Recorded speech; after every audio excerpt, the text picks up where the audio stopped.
Բարև ձեզ, շարունակում ենք բարձունք կրթական շարժման կողմից հանրահռչակված մեր երազանքների երկրի գաղափարական բովանդակային քարտեզի բացազատմանն ուղղված «Ինչպիսի երկիր» հանդիպումների շարքը։ Այսօր «Զորեղ երկիր» խորագրի ներքո հյուրընկալում ենք միջազգային զարգացման և ազգաշինության մասնագետ Դավիթ Հակոբյանին, ով միջազգային զարգացման և ազգաշինության մասնագետ է, 26 տարի աշխատել է ՄԱԿ-ում 15 տարբեր երկրներում, 20 թվականին վերադարձել է Հայաստան և ներկայումս զբաղվում է հասարակական գործունեությամբ, ղեկավարում է ՌեԱրմենիայի հոգաբարձուների խորհուրդը։ Թեման «Ինչու են ազգերը ձախողվում կամ հաջողության հասնում. առաջնորդության դերը ճգնաժամերի ժամանակ»։ Մասնավորապես կանդրադառնանք. ինչու են որոշ ազգեր դիմակայում ճգնաժամերին, մինչդեռ մյուսները ձախողում են, Աֆղանստանի, Սոմալիի և Սիրիայի փորձառության անձնական վերլուծություն, ինչն էր սխալ և ինչու, Ֆինլանդիայի, Էստոնիայի, Լատվիայի և Իսրայելի հաջողության գործոնները, ինչ անհրաժեշտ փոփոխություններ պետք է իրականացնի Հայաստանը հաջողության հասնելու համար։ Խնդրեմ, պարոն Հակոբյան, սկսենք։ Շնորհակալություն Տիգրան, շնորհակալություն բարձրունքին, շնորհակալություն նաև ովքեր այսօր այստեղ են եւ ովքեր մեզ հետո կնայեն, կդիտեն YouTube-ի կանալով, իսկապես ինձ համար այդ շատ հոգեհարազատ թեմա է եւ հետաքրքիր է, որ ձեզ մոտ էլ այդ հետաքրքրություն առաջացավ, երբ որ մենք զրուցեցինք, ու ինձ թվում է կրթական որպես շարժում դա շատ կարևոր բնագավառ է, որտեղ մենք այդքան, այսինքն մենք որպես Հայաստան, այդքան չենք խորը ընկալում կարևորությունը կրթվելու այդ բնագավառում։ Պետություն սարքելու մեր փորձը ցավոք ամենահաջողներից չի, ամենաձախողվածներից էլ չի, ու ես կպատմեմ այդ տարբեր էքստրեմներում ինչեր են հնարավոր տեղի ունենալ։ Կուզեի ուրեմն իմ խոսքը կփորձեմ 4 տարբեր բլոկերով ասեմ, ու եթե հարցեր կլինի, կարամ ամեն մի բլոկի վերջում կանգնեմ, եթե հարցեր կլինի, մոտորապես կաշխատեմ մի ժամ կխոսեմ, հետո արդեն ավելի հարց ու պատասխան։ Ու ասեմ, որ այդ 26 տարի, 15 երկիր, այդ հնչում է որպես բան, աշխատանքային կենսագրություն, բայց իրականությունը շատ ավելի խորն է, էմոցիոնալ է իմ համար։ Այսինքն ամեն մի այդ երկիրը ու այդ երկրներից երևի նրանք որտեղ ես երկար եմ ապրել, ենթադրենք Սոմալիայում 4 տարի եմ ապրել, Մոգադիշոյում կամ Աֆղանստանում, Կաբուլում 3 անգամ գումարային 4 տարի։ Այդ երկրների մեջ խորասուզվելու, այսինքն դա աշխատանք չէ, որ առավոտը 9-ին գնում ես, 6-ին գալիս ես, վերջանում աշխատանքը, այդ երկրի մասին հասկանալ, կարդալ, իրենց բոլոր առաջնորդներին երևի ծանոթ եմ եղել, շփվել եմ, խոսացել եմ, իրենց պատմություններն եմ հասկացել, իրենց երազանքները, իրենց լեգենդները, իրենց ազգային հերոսները, իրենց մշակույթը եւ այլն, ու այդ ամենը ոնց որ ասես մի հատ առանձին ամեն մի երկիրը իմ համար առանձին կյանք է, մանավանդ որտեղ երկար եմ անցկացրել, այդ երևի 5 հիմնական երկրները, որտեղ մի տարի Աֆղանստանում ու Սոմալիայում 4 տարի եմ եղել, Սիրիայում 2 տարի, Կիրգիզստանում 4 տարի, դենց որ այդ երկրները շատ ավելի ինձ հոգեհարազատ են։ Բայց մինչև գամ ու սենց եմ կառուցում, ստեղ կարծեմ կա, երևի մի քիչ կանգնեմ, ինձ կներեք, ես շատ չեմ ուզում եմ կանգնած խոսեմ, բայց ոտքս ջարդացա, երկար չեմ կարողանալու։ Կանգնեմ մեկ-մեկ նստելու եմ։ Ուրեմն 4 բլոկով եմ պատկերացնում ես մեր խոսակցությունը։ Առաջի բլոկը կլինի ընդհանուր դրույթներ, ինչ է նշանակում պետություններ, ոնց են զարգանում, ինչի են զարգանում եւ այլն։ Հետո արդեն կգնանք, ոնց որ ասենց ասում են, ավելի խորասուզվել այդ իմ մի քանի դեպքեր, այնտեղ նկարներ կլինի շատ հետաքրքիր ամեն իրականությունից, որը ցույց կտա այդ կյանքի գույները այնտեղ։ Հետո արդեն կգանք ավելի տեսական այդ հաջողված երկրների մասին խոսենք ու վերջում էլ փորձեմ ամփոփիչ տեսքով նաև ասեմ ինչա պետք Հայաստանում անել, ինչն է պակասում, ինչպես է պետք անել, հա։ Ուրեմն մինչև անցնենք անմիջական բանին, սլայդերին, ես ուրեմն պետականության մասին մի քանի խոսք եմ ուզում ասեմ։ Ուրեմն աշխարհում մոտորապես կա երևի մոտ 200 պետություն, մի քիչ ավել երևի, եթե ՄԱԿ-ի ոչ անդամ պետություններն էլ հաշվենք, իրենք ու իրանցից երևի մոտ 20-30-ը դրանք բավականին հաջող, նորմալ զարգացող պետություններ են ու կա մոտ 25 պետություն, որոնք կոչվում են ձախողված պետություններ, արդյունքն իրանք լրիվ չեն զարգանում, հակառակը ձախողվել են, քաոսը, որ գանք Սոմալիին, որը իմ տեսակետից ամենածայրահեղ դեպքն է քաոսի, մի քիչ ավելի մանրամասնեմ, ինչա, ոնց է դες լինում։ Ու ինչի է ինչ որ ազգեր զարգանում են, ինչ որ ազգեր չեն զարգանում, դրա մասին բազմաթիվ գրքեր կա գրված, կա ամենահայտնի գրքերից մեկը, կա Տարոն Աճեմօղլու, չգիտեմ իր մասին լսել եք թե չէ, ինքը ազգությամբ հայ է, Թուրքիայում ծնված, մեծացած, հիմա Ամերիկայում ապրող, ինքն է գրքերից մեկը գրել, ինքը իր պատճառները ունի, ինքը ասում է կարևորը ինստիտուտներն են, ազգերում ինչ որակի ինստիտուտներ են զարգանում, դրա հետ կապված, դրանից է այդ ամենը ստացվում։ Մյուս տեսությունը կա, որ դա բնությունից է ու բնական լանդշաֆտից է։ Մի շատ հետաքրքիր հեղինակ կա, որը մի շարք գրքեր ունի, ինչ են ազգեր կա կոլապսի ենթակա։ Ինքը ասում է, որ եվրազիական մայրցամաքն է համեմատում, պատկերացնում եք, չէ՞, հսկա երկար եվրազիական մայրցամաքը, որը ասած հորիզոնական նույն կլիմայական զոնավ, ու համեմատում է Ամերիկան հյուսիսից մինչև հարավ, որը կտրված է տարբեր կլիմայական զոնաների։ Ասում է այս եվրազիական աշխարհում գիտելիքը շատ արագ է, հեշտ է տարածվել, քանի որ մարդիկ շարժունակ են եղել ու շարժումը հեշտ է եղել, բայց ասում է օրինակ Ամերիկայում մի տեղ հայտնաբերել են կենդանիներին ոնց տնայնացնեն, մյուս 500 կիլոմետր ենկում հայտնաբերել են անիվը, բայց իրար այդ երկու գաղափարը չի հանդիպել, որ իրանք կարողանային անիվ ու կենդանին իրար կպցնեին ու որակյալ գյուղատնտեսության մեջ որակյալ թրիչ կատարեին, ու այդ կարգի շատ հետաքրքիր դատողություններ կան։ Հիմա, երբ որ ես հիշում եմ մեզ սովետական ժամանակները, չգիտեմ, շատ քչերն են երևի ձեզանից սովետական ժամանակ սովորել, կար պատմական մատերիալիզմ, որտեղ ասում էր, որ հասարակությունները բոլորը համարվում էր ճշգրիտ գիտություն, որ կար, չգիտեմ, համայնքային, ստրկատիրական, ֆեոդալական, կապիտալիստական ու գագաթնակետը սոցիալիստական, կոմունիստական էր։ Այսինքն բոլորը նույն շարքով իրար հետևից գնային ինչ որ նպատակի։ Հետո բնական է բոլորս շատերս տեսանք, շատերը արդեն նոր իրականության մեջ են ապրում, որ պարզվեց տենց չի։ Հետո մի հատ շատ հետաքրքիր ամերիկյան ճապոնական ծագումով Ֆրենսիս Ֆուկույամա կա, որը 92 թվականին գիրք գրեց, որը կոչվում էր Աշխարհի վերջը։ Իր գրքի հիմնական իմաստը այն էր, որ պարզվեց միակ ճշմարտությունը դա լիբերալ դեմոկրատիան է։ Եթե պետությունները լիբերալ դեմոկրատիայի հիման վրա են կառուցվում, ամեն ինչ լավ է։ Ու հիմա քանի որ սովետական միությունը վախճանվեց, լիբերալ դեմոկրատիան էլ հաղթեց, պարզվում է ամեն ինչ պարզ է ու արդեն գնում ենք լիբերալ դեմոկրատական ուղղությամբ։ Հետո պարզվեց հայտնվեց Չինաստանը, որը ոչ լիբերալ է, ոչ էլ դեմոկրատական է, որը սկսեց շատ ավելի արագ ու լավ զարգանալ, քան թե բազմաթիվ ուրիշ երկրները։ Կա նաև Սինգապուրի օրինակ, իրանց իրատեսության մեջ նաև հարավային Կորեան էր ու Ճապոնիան էին այդ ժամանակվա ավագրեր էին կոչվում, որոնք էլի լիբերալ դեմոկրատիայի անցան ու դրա հաշվին թրիչ գործեցին։ Պարզվեց, որ միայն պարտադիր պայման չի, դա էլեմենտներից մեկն է, բայց պարտադիր պայման չի։ Ու շարունակում են իհարկե մարդիկ մտածել ու փորձել հասկանալ։ Ժամանակին օրինակ բանը Սամուելսն կա ամենահայտնի տնտեսագիտության մասին դասագրքերից է։ 60-ական թվականներին իրենք կարծում էին Ամերիկայում, որ սովետական միության տնտեսական մոդելը ավելի հաջողված է, ու իրենց գրքում գրած էր, չնայած համակարգը սովետական ավելի էֆեկտիվ է, բայց մենք մարդու իրավունքներ եւ ազատություններ ունենք։ Այսինքն, բայց պարզվեց 10 տարի հետո, որ սովետական միությունը քանդվեց, տնտեսական մոդելը տենց չաշխատեց, ոնց որ պետք։ Հիմա ուրիշները բացատրում են նաև, ասում են էթնիկական ինչ-որ բան։ Ենթադրենք 19-րդ դարում բոլորը համոզված էին, որ սպիտակ մարդիկ հատուկ գեներ ունեն, խելոք են, սևերը եւ ասիացիները թերզարգացած են, ու դա գեների տարբերությունն է։ Պարզվեց դա այդքան էլ ճիշտ չի։ Կա Մաքս Վեբեր, մի քիչ շատ եմ ասում, բայց այդ հետաքրքիր օրինակներ են։ Մաքս Վեբեր կա, որ ասում էր դա պրոտեստանտական էթիկան է, որը աշխատանքի նկատմամբ հատուկ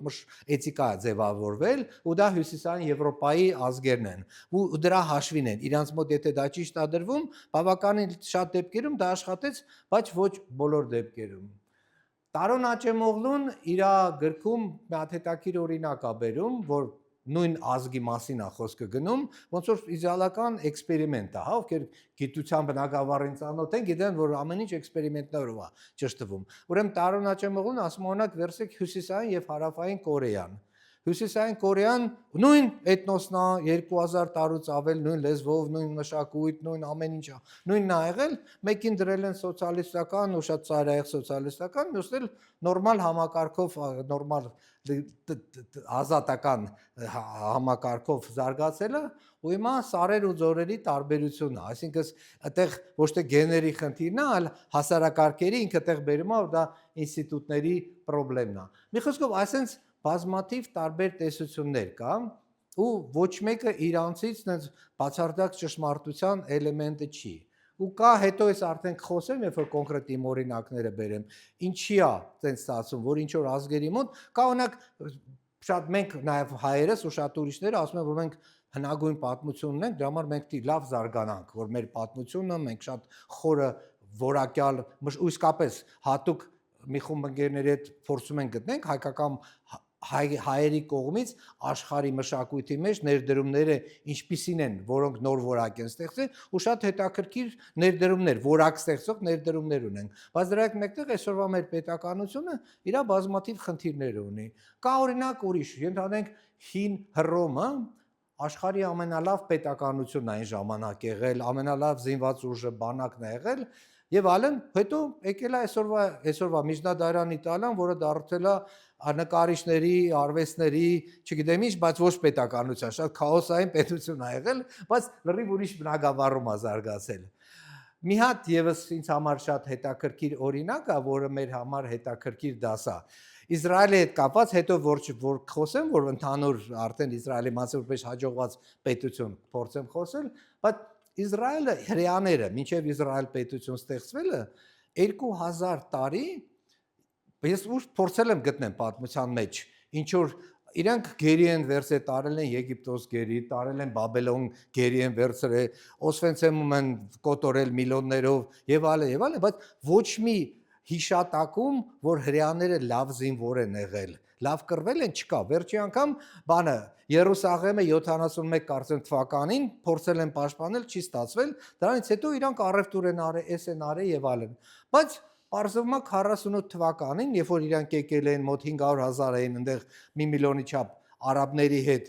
իրանց առաջի հնարավորություն տրվեց պետություն սարքելու, ոնց ասած ամբողջ այդ կուտակված էներգիան, լավագույն բանակը, լավագույն ռազմական ուժը, այսօր 400 միլիոն արաբական շրջապատող իրանց պետությունները բոլոր թշնամի փորձում են իրանց հետ լավ բարեկամ լինեն, դրա համար 10 միլիոնով հանդերձ իրենք ավելի ուժեղ են ռազմական առումով, քան թե 400-ի միավորված ռազմական ուժը։ Այդ ոնց ստացվեց, որ այդ հрьяան, որը եղել է Վաշխառու, չգիտեմ, առևտրական, էս է եղել, այն է եղել, գիտնականներ են եղել եւ այլն, բայց զինվոր չեն եղել։ Ու դա գեների մեջ ոնց որ չկար, բայց որոշել են ինչ որ պահի ու սարքել են։ Նույնը Սինգապուրն է, հա, որ 0-ից պետություն են ստեղծել, էլի որոշել են նպատակ են դրել ու սարքել են։ Հիմա այստեղ ուզում եմ մի երկու րոպեով կանգնեմ, եթե ինչ որ հարց կա, որը կուզեիք հարց տայիք, դրա հետ կապված կարանք մի երկու րոպե քանի րոպե զրուցենք, ես այդ 4 բլոկերից առաջի բլոկն էր, էլի իմ ասած, այստեղ կանգնեմ։ Մենակ մի բան պիտի խնդրեմ, կամ պիտի բարձր ասեք, կամ մեկը պիտի օգնի, որ ես ձեզ կարողանամ լսեմ, ես մի քիչ լավ չեմ լսում։ Կա հարցեր։ Հա Տիգրան, կօգնեք ինձ, հա, եթե հարցեր։ Հա, միանշանակ, եթե ունեք ձեռք բարձրացրեք, խնդրեմ։ Ասեք։ Ես համոզված եմ, որ հрьяաները հաջողության են հասել նաև ռազմական բնակավարում, որտեղ ունեն ազգային գաղափարախոսություն։ Շատ պարզունակ, բայց շատ էֆեկտիվ։ Օրինակ, պարզունակային բանը, որ մենք Աստծո ընտրյալ ազգն են, իրանք են որոշել դա, ուրիշ ազգերը սկզբից չնման։ Եվ մեր հողը ավետյաց է, բայց դա աշխատում է, եւ դա օգնել է իրանց այդ ազգային գաղափարախոսությունը պահպանվել, չխառնվել ուրիշների հետ, որտեւ իրանք ընտրյալ են։ Դա ինչ որ բանով ճիշտ է։ Դա շատ լավ ճիշտ կետ, հա, բայց դա չի նշանակում դու կարող ես լավ բանակ սարքես, լավ դրոններ սարքես։ Հենց էտա։ Միակ գոյատևելը իրանց պետության գոյատևելու պայմանը լավ բանակ ունենալն է։ Մենք հայերս ունենալով հին պատմություն հազարամյակներով չկարողացանք ստեղծել ազգային գաղափարախոսություն։ Նժդե 120 տարի ապեր կստեղծեր երևի, բայց չունենք։ Դա մեզ շատ է խանգարում։ Դա մեզ շատ է խանգարում։ Իմ կարծիքով։ Եվ Չինաստանի հրաշքը տնտեսական։ Հա։ Ես կարծում եմ, որ դա ազգային բնավորությունն է։ Ազգային բնավորությունը աշխատասեր, հստակ ռացիոնալ մտածողություն, դա է պատճառը։ Ինձ այդպես է։ Միգուցե սխալվում եմ։ Հարց ուզում եք ես բանտամ պատասխան տամ թե Հարցա թե մեկնաբանություն։ ավելի թե մեկնաբանություն է։ Չէ, միգուցե սխալվում եմ, եթե ուրիշ Հա, իմ տեսակետից ուզեմ ասեմ նույն հрьяաները, այդ նույն ինչ որ դուք ասեցիք, այդ միշտ իրանց հետ է եղել։ Ազգ Աստծո կողմից ընտրված ազգ եւ այլն, բայց 2000 տարի իրանք չեն ունեցել, բայց 48 թվականին իրանք առաջնորդները որոշել են ու մեծ ջանքեր են դրել, հա, որ ռազմական արդյունաբերություն ստեղծեն, իրանք ռեզերվային ուժերը, իրենց բանակը որ բանակից ոչ ոք չի փախնում, այլ հակառակ արտասահմանից գալիս են ու հսկայական քայլեր արվել, բայց դա ոնց որ նպատակը դրվել ու դրան հասել են։ Նույն ազգը, նույն հոգեբանությամբ, նույն կրոնով սենց էլ ա եղել, նենց էլ ա եղել, էլի։ Բայց հա, դա առանձին քննարկելու թեմա է։ Կարելի, խնդրեմ։ Լսում եք ձեր խոսքի մեջ որոշել բառը, ստացվում է, որ կան պետություններ, որտեղ որոշում են, ու կա պետություն, որտեղ չեն որոշում։ Այն պետությունները, որոնք չեն հաջողում, ստացվում է իրենք չեն որոշել լինեն պետություն կամ լինել լավ պետություն, հաջողված պետություն։ Ես դրա մասին ուզում եմ հետո խոսեմ, որ այս պետությունները ու դա գիտեք ոնց ասես բոլորը ինչ որ տրայեկտորիա ունեն, այնց թեթև մի դանդաղ զարգացող տրայեկտորիա, մեկ էլ ինչ որ ազգ, ինչ որ պահին որոշում, հա, ու ոնց է դա տեղի ունենում, ու սկսվում է ինչ որ հետաքրքիր թռիչք։ Այ ընդհանրենք նույն Իսրայելը, երբ 70 թվականին եղել է 3 միլիոն բնակչություն, մենք էլ ենք եղել 3 միլիոն բնակչություն, ու մեկ շնչին հնան եղել է $3000, մերն էլ ա եղել $3000։ Հիմա իրանք 55000 են, մենք 8000 ենք, իրանք 10 միլիոն են, մենք 3 միլիոն ենք։ Ու ոնց ա եղել, որ մենք իրար հավասար ենք եղել, հետո միանգամից իրանք ասես, թռել են դրա մասին, ես հետո ուզում եմ խոսեմ։ Խնդրեմ, հա։ Ասեք։ Գումիլովի պասիոնարության տեսությանն եք ոնց որ բերում, հա, դուք ես ճիշտ եմ հասկանում ձեր միտքը։ Դուք տարբեր տեսություններ նշեցիք, բայց կարծես թե այդ պասիոնար այդ Էներգիա։ խթանի Ասում եմ, որ մոտավորապես ներկայացնում եք գնում եք դեպի Գումիլովի պասիոնար տեսության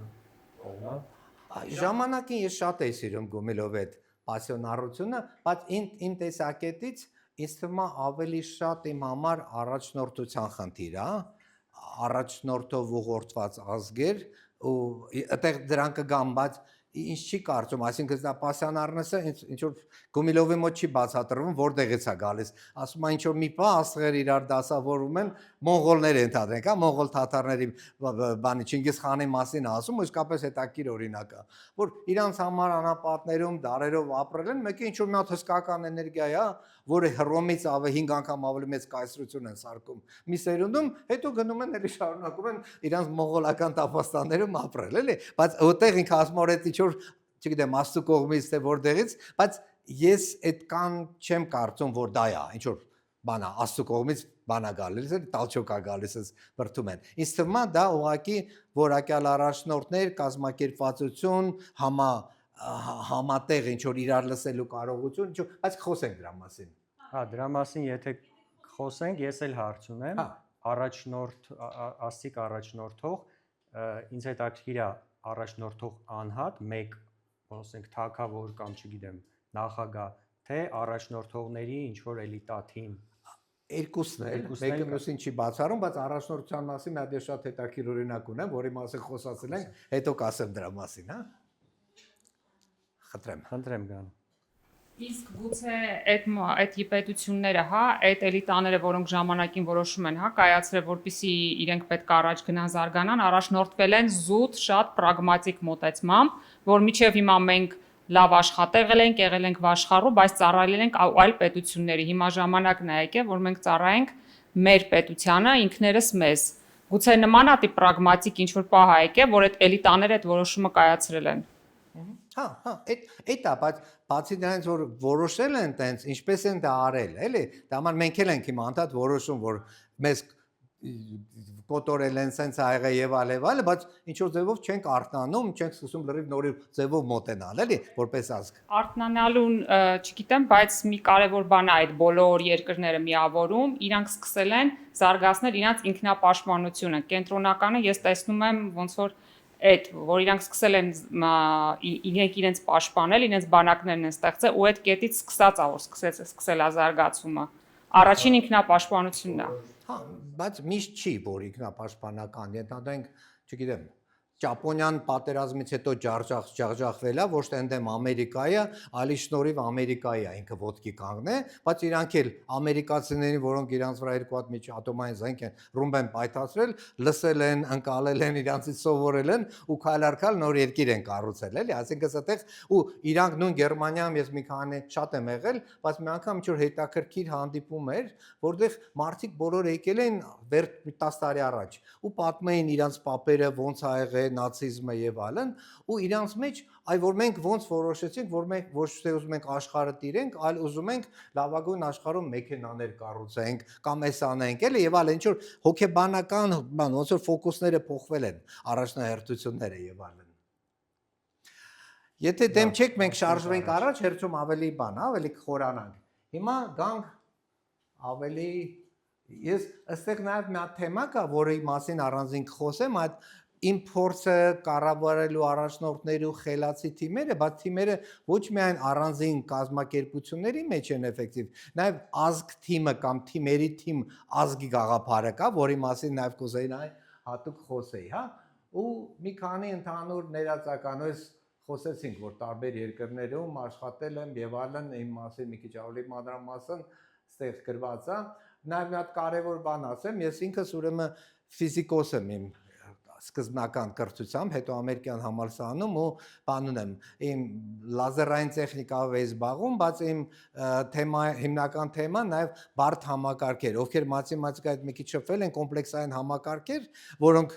ֆիզիկայի մաթեմատիկայում իրանց տեղ ունեն, բայց պետությունների հետ կապված, որ պետություններն էլ դա երևի աշխարհում տիեզերքում ամենաբարդ համակարգերը պետություններն են, իմ համար դրա այդ առումով էլ էր նաև հետաքրքիր։ Ոստեղ մի հատ շատ ու sense մակի մասին երկու խոսք ուզում եմ ասեմ, որ ու այսօրվա աշխարհի մասին, հա, մինչև 2015 թիվը ես Նյու Յորքում էի այդ ժամանակ, ոնց որ սա աշխարհը նորմալ ինչ որ բանով բոլորը կար բան այդ sustainable development goals կայուն զարգացման նպատակներ բոլոր երկրները ընդունել էին ու sense դանդաղ ինչ որ աշխարհը ինչ որ պրոգրես էր ու կար առանձին Աֆղանիստաններ, Սոմալիաներ, ես էր այնտեղ աշխատում եմ, ասում եմ, լավ է Հայաստանում ես բան երբեք չի տեղի ունենա ու ոնց որ կար հիմնական աշխարհի այդ շարքը նորմալ զարգացող ու կար ինչ որ հատուկենտ առանձին դեպքեր, էլի հետո պարզվեց վերջի տարիներին ամենից լրիվ խառնվեց այնքան մենք առաջիններից մեկը է զգացինք, բայց շատ ուրիշներն են։ Բայց կարևորը նաև ասել, որ այդ մի սերունդում 85-ից 15 թիվը աշխարհում բնակչության մեջ 50% էր այդ ժամանակ բացարձակ աղքատություն, իջելա մինչև 10%։ Հիվանդություն կար, օրինակ ժանտախտը, որը 20-րդ դարում 300 միլիոն մարդ է սպանել, իսկ ու մինչև 79 թիվ, այսինքն հսկական պրոգրես ա եղել 20-րդ դարում ու բազմաթիվ ուրիշ խնդիրներ, որ ՄԱԿ-ի նաև դերի մասին աշխարհում, բայց առանձին թեմա է։ Հիմա գալիս եմ այս հիմնական թեզն է իմ համար ազգերի հետ կապված, որը լրիվ մի հատ ուրիշ օրինակով եմ ուզում ցույց տամ, հետո կգամ արդեն երկրների օրինակների վրա նաև փորձեմ բացատրեմ։ Ովքեր գիտեն, որ երկրաբանական ժամանակներում մոտորապես 65 միլիոն տարի առաջ մի հատ հսկայական չափերի բան գիսաստղ խփել է երկրին, երկրագնդին ու փոխել է մեծ փոփոխություններ ա բերել ու այդ իմ համար այդ արտաքին շոկն է։ Այդ շոկը շատ դեպքերում ու հետաքրքիրը ինչ է, որ 65 միլիոն տարի առաջ ու անալոգիաները կարող եք ինքներդ կառուցել, ոնց որ երկրագունդը գերիշխում էր բաները, դինոզավրները, հսկական ծանր կենդանիներ, որոնք բացարձակ ճկունություն չունեն, բայց իրանց վրա բացարձակ վստահ էին, ոնց որ մեր գեներալներն էին, հա, վստահ, որ իրանք այս աշխարհը տիրում են, այս աշխարհում իրանց հետ ոչինչ չի կարող լինի։ Ու մեկ էլ շոկը գալիս է, շատ կարճ ժամանակում բոլոր դինոզավրները վերանում են ու հայտնվում է մի հատ փոքր կենդանի առաջի կաթնասունները, որոնք պարզվում է ամենաուժեղը չէին, բայց ամենաճկունն էին ու ամենաարագ փոխվողն էին։ Ու այդ 65 միլիոն տարվա մեջ այդ էվոլյուցիան, այդ կաթնասուններից ստեղծում է մարդկային քաղաքակրթությունը։ Հիմա ուզում եմ ասեմ, եթե այդ շոկը չլիներ 65 միլիոն, կարող է մինչև հիմա երկրագնդի վրա դինոզավրները իշխեին ու այդ ամեն ինչ իր նույն կարգով շարունակվեր։ Ու այդ շոկերը, մենք միշտ կարծում ենք, որ շոկերը դրանք ինչ-որ մեծ չվերաբերվող շոկեր են, նույնը Հայաստանում էր։ Մինչև 20 թիվը կարծում ենք աշխարհում կան Աֆղանիստաններ, որտեղ վատ բաներ անում էր, մոտ էլ ինչ-որ մի քիչ կաշառակերություն, մի քիչ պետական թերություններ, մի քիչ sense-ներ, բայց յոլա են գնում։ Հետո պարզվեց մինչև առաջի շոկը։ Հենց առաջի շոկը խփում է, ու ես բազմաթիվ ելույթներ եմ ունեցել դեռ 21 թվին, երբ որ ես նոր եկա Հայաստան, ու խոսում եմ, ասում եմ շոկերից հետո համակարգը կամ լրիվ քանդվում է, փլուզվում է, կամ էլ իր մեջից ինչ-որ նոր որակ է հայտնվում, ու ինքը սկսում է փոխվել ու զարգանալ, ու դեպքեր կա պատմական, երբ որ շոկից հետո ինքը համակարգը վերածնվում է, վերագտնում է, այդ կաղապարները վերանում են, ենթադրենք մեր թերի ռազմական ստրատեգիկ կաղապարները իրանց սնանկությունն են ցույց տալի պատերազմ, բայց հայտնվում են նոր որակի մարդիկ, որոնք ասում են այս է ճիշտ ու իրանց ուղղությամբ ազգը շարունակում է գնալ։ Բայց կարող է չի հայտնվում, բոլորը սկսում են այդ Սոմալիայի դեպքն է։ Բոլորը սկսում են իրար մեղադրել, իրար հետ կռվել ու ամեն ինչ գնում է դեպի բացարձակ քաոս։ Հիմա գանք արդեն այս կոնկրետ դեպքերին ու կոզեմ, այս չգիտես ինչի կարմիր գույնը լավ չի երևում, առաջինը դա Աֆղանիստանն է։ Չգիտեմ, որ երևի պատկերացնում եք Աֆղանիստանը որտեղ է գտնվում, ես ասում եմ 4 տարի ապրել եմ Կաբուլում, երևի բոլոր նահանգներում Աֆղանիստանի եղել եմ, երևի բոլոր առաջնորդների թե ռազմական առաջնորդների թե պետական առաջնորդների թե դեսպանների հետ շփվել եմ եւ այլն, ու այս երկիրը ոնց որ sense իր համար ոնց որ նորմալ չէ, դա հանգիստ ինչ-որ ձևով ապրում էին իրանց աշխարհում, հետո սովետական հարձակումը առաջինը եղավ, սովետական հարձակումից հետո եկավ ամերիկացիները սկսեցին մոջահեդներին զինել ու 92 թվականին, այսինքն սովետը երբ որ դուրս եկավ, երկիրը վերածվեց բացարձակ քաոսի։ Կաբուլը երբ որ ես առաջի անգամ եղա, դա 90% բացարձակ ավիրակներ էր, քանի որ այդ մոջահեդները, որոնց ամերիկացիները զինել էին, որ սովետի դեմ պայքարեն, իրանք բոլորը շորեկան սկսեցին իրար դեմ պայքարել, այդ քաոսից հետո, ցնցումից հետո ոնց որ իրար հետ սկսում են պայքարել ու ի վերջո նույն Կաբուլում 10 հատ բանակ մի քանի ամիս բոլոր կողմերից իրար ռմբակոծել, իրար ոչնչացնելով քաղաքը դարձել էր ավիրակներ։ Հետո սկսվեց իհարկե այդ 20 տարի պետականություն կառուցելու փորձը, ես էլ եմ ակտիվ մասնակցել եմ 3 տարբեր ինկարնացիաներ եմ այնտեղ sense ասած ունեցել ու հետո ցավոք իհարկե էլի վերադարձան այն որտեղից տալիբների հետ եկան իշխանության։ Ուտեղ բանկար Զբիգնև Բժեզինսկի կա ամերիկյան անվտանգության նախագահի խորհրդականը իրանց պայծառ մտքերից մեկն է, իրան ասեցին բա արժեր այդքան զենք տանք մոջահեդներին, որ ի վերջո երկիրը այս վիճակի գար, ասես բայց կարևորը սովետական միությունը դրա պատճառով վերացավ։ Հիմա այնտեղ տալիբներ կիշխեն Աֆղանիստանում թե չէ, դա այդքան կարևոր չի, էլի, բայց ցինիկա իրանք իրանց նպատակին հասան, բայց Աֆղանիստանը դարձավ մի հատ սև խոռոչ, որտեղ ոչ մի լուծում չկա։ Ու ես այդ օրը օգոստոսին իմիջիայլոց Աֆղանիստանի պրեզիդենտի ստեղ այդ օրինակի մասին եմ ուզում ասեմ, Աֆղանիստանի պրեզիդենտ Աշրաֆ Գանին այդ ժամանակվա, որին ես անձամբ շատ լավ ճանաչում եմ, իր այդ 4 անգամ միջև նախագահ դառնալը երկար խոսացել ենք, ինքը գիրք ա գրել իմիջիայլոց, ինչպես ֆիքսել ձախողված պետությունները, ու հետո դարձավ Աֆղանիստանի նախագահ ու այդ հնարավորությունը ստացավ, որ ինքը պիտի ֆիքսի իր երկիրը։ Ու պարզվեց, ինչ պարզվեց։ Հիմա երբ որ արդեն ամերիկացիները որոշել էին դուրս գային, Աֆղանիստանում խմորումներ էր գնում 21 թվականին եւ այլն, տալիբները մի քանի հազարանոց փոքր բանակ եկել կանգնել է Կաբուլի կողքը։ Կաբուլի ներսում 150 հազարանոց բանակ ա եղել այդ պահին։ Իմ գոլեգաներն են, ես այդ ժամը պիտի Աֆղանիստանում լինեի, բայց վերջի պահին հրաժարվել չեմ գնացել ուրիշ պատճառներով, բայց իմ գոլեգաները Կաբուլից զանգում էին, ասում են ինչ անեմ, ասում եմ ես ինչ կարամ, ինչով կարամ օգնեմ, էլի ոնց կարամ ինչ անեմ, բայց ինչ պարզվեց։ Աշրաֆ Գանին իր 5 խորհրդականներով այդ քրիտիկական պահին, երբ որ տալիբները մոտեցել են, բայց ինքը 150 հազարով զորք ունի։ Ինքը ուղղաթիռը նստում է, թռնում է դեպի Ուզբեկիստան, Ուզբեկիստանից Դուբայ, փախնում է։ ու գիտեք Աշրաֆ Գանին երևի իմ հանդիպած կյանքում մարկանցից ու շատեր հետ եմ հանդիպել ամենա երևի խելոք, ամենակրթված, ամենահետաքրքիր անձնավորությունն է կարող եմ ասեմ, բայց երբ որ քրիտիկական տեստը առաջնորդի եկավ, ինքը չդիմացավ, ինքը չնայած ինքը հայտարարեց որ երբեք չեմ գնա, երբեք չեմ լքի, բան, ու գնաց։ Ու մյուս օրը ինչ գիշերվա մեջ այդ 150,000-անոց բանակից վերացավ։ Գեներալները գնացին սկսին տալիբների հետ առանձին բանակցել, 150,000-անոց բանակը իրանց համազգեստը հանեցին, առավոտը խառնվեցին 5 միլիոն Կաբուլի բնակչության հետ ու բանակը վերացավ ու երկիրը դառավ անտեր։ Այդ կարգի ոնց որ sense առաջնորդի դերը։ Հիմա ու այդ հոդված եմ գրել դրա մասին ես առանձին համեմատում եմ Ուկրաինայի Զելենսկիի հետ, որը բազմաթիվ թերություններ երևի ունի ընդհանրում եմ, բայց երբ որ ռուսները մոտեցել էին 50 կիլոմետր մնացել Կիևից ու Բայդենը իրան զանգահարել է, որ ինքնաթիռ ուղարկենք քեզ ու քո ընտանիքին հանենք Եվրոպա մինչև տեսնենք ինչ ա լինում, ասեց ես չեմ ուզում ինձ որ տեղափոխեք, ես ուզում եմ զենք, որ մենք կռվենք ու մինչև արդեն 3 տարուց ավել է շարունակում են կռվել։ Հիմա ոնց կլինի, ու ամենահետաքրքիրը որ Աշրաֆ Գանին երևի իմ ասեցի, ամենակրթված, ամենահետաքրքիր գրքերա գրել պետությունները ոնց են կառուցում, ինչ են անում, Զելենսկին, որը դերասան էր, կոմեդիան էր եւ այլն, ոչ մի բան չուներ, բայց իր մեջ այդ քրիտիկական պահին ինչ որ լծակ հայտնվեց, ինչ որ Սերժեն ռուսերեն ասում են, հա, մեջը հայտնվեց, որ ինքը ասեց, չէ, ես մնում եմ, պայքարում եմ ու մինչև հիմա էլ պայքարում է։ Աշրաֆ Գանի ու այդ ոնց կոտրվեց այդ մի մարդու թե էլիտայի նաև խնդիրն է։ Աֆղանիստանում կար հոյակապ էլիտա, Աֆղանիստանի կառավարության կեսը ամերիկյան համալսարաններում PhD-ներ էին արել, բավականին գրագետ մարդիկ կային, բայց ոնց որ ամեն ինչ փլուզվեց։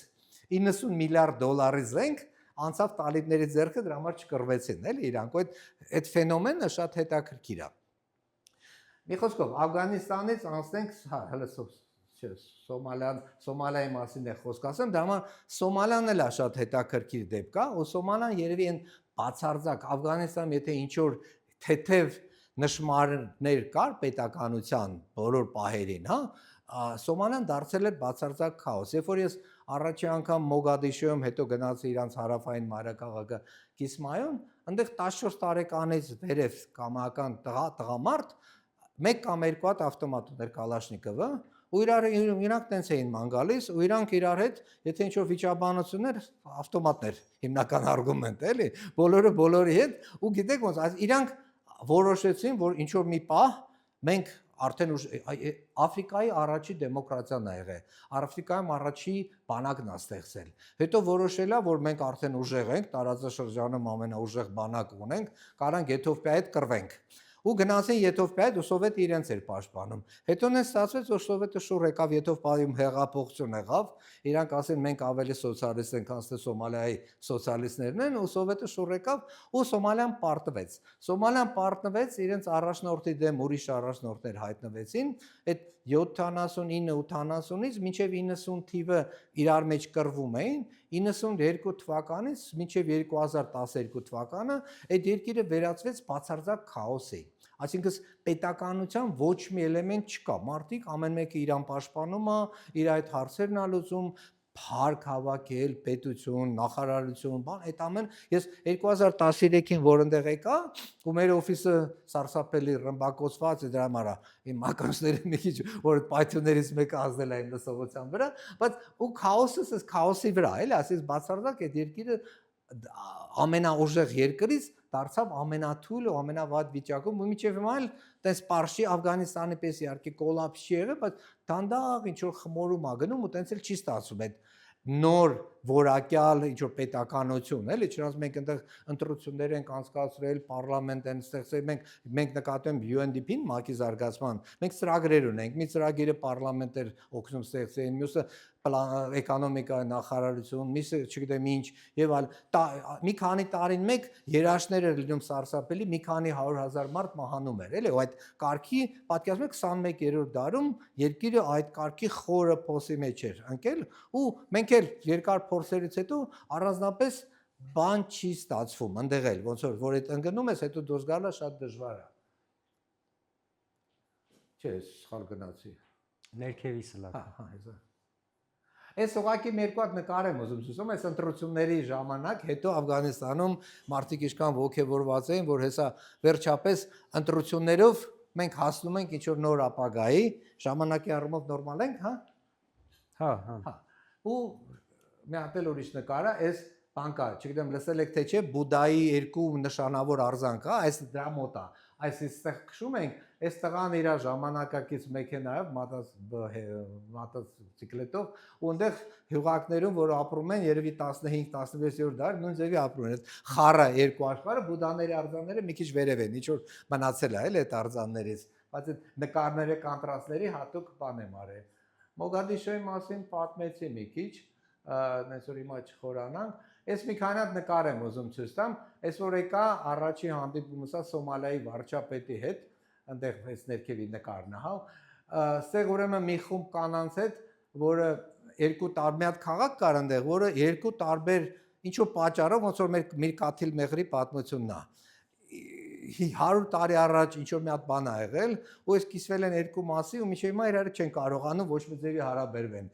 Ջուրը ստեղից պիտի գա, դպրոց երեխեքը ստեղից պիտի գնան, բան, ու մենք մի խումբ կանանց ենք կազմակերպել, որ կանանց միջոցով փորձենք ինչ որ իրանց մեջ հարաբերություններ ստեղծենք, ու այն մեջտեղում այդ կինը բան Ամերիկայի հիմա կոնգրեսի անդամ է, Իլհամ Օմարը, բավականին ակտիվ ինքը։ Իմ մոտ մի հատ հարց կա Սոմալիի հետ կապված, էլի կոնկրետ։ Հիմա Սոմալին երկու մասի բաժանվեց, չէ՞ որպես պետություն, հարավային Սոմալի ու Սոմալի։ Չէ, կա Սոմալիլանդ, որ առանձին համարը Արցախում շատ էի փորձում Սոմալիլանդի փորձում, Սոմալիլանդը շատ ավելի խաղաղ հանգիստ կազմակերպ, ու կա հիմնական Սոմալիա, որը 5 հատ առանձին ֆեդերալ պետություն ունի, ֆեդերալ անդամ պետություն ունի, հա։ Ես էլ չգիտեմ, լավ չի երևում, ես նկարում փորձում եմ, ինչ որ գյուղա, որտեղ եկել ենք սարսափելի սովա մարդիկ, փորձում եմ երեխեքի հետ, եթե տեսնում եք բոլոր աղջիկները սուրեն եկես, մի հատ փոքր տղայի հետ մի քիչ ինչ-որ կոնտակտ ստացվում, էլի, հետո փորձում եմ ինչ-որ ձևի բան հարաբերվել։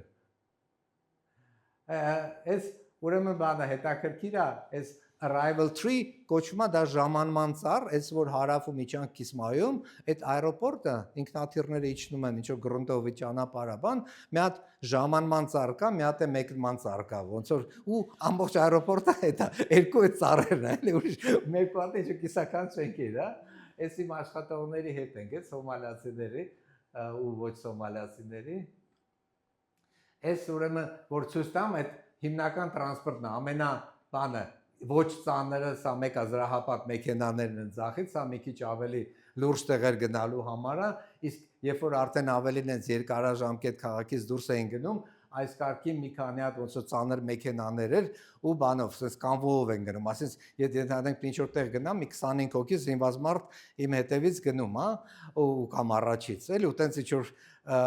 քանի անգամ եղել է, պետք է գնանք փախստականների ճամբարա ենթադրենք, որտեղ տասնյակ հազարավոր մարդիկ են ու կարող է մեջները ինչ որ terroristներ կա, բայց պետք է քեզ զինված ամեն ինչով բերում են, հետո պետք է մտնես այդ ճամբարը, մարդկանց հետ խոսաս, էլի ու parshi, ու մոտ ինչ կա, ոնց են քեզ ընդունում եւ այլն, բայց դա աշխատանքի մասն է, էլի կազմում։ Բայց ուզում եմ ասում այդ բանը անվտանգության բացարձակ բացակայումը միջավայր է, էլի անվտանգության այդ կարգի աշխարհ է Սոմալիան։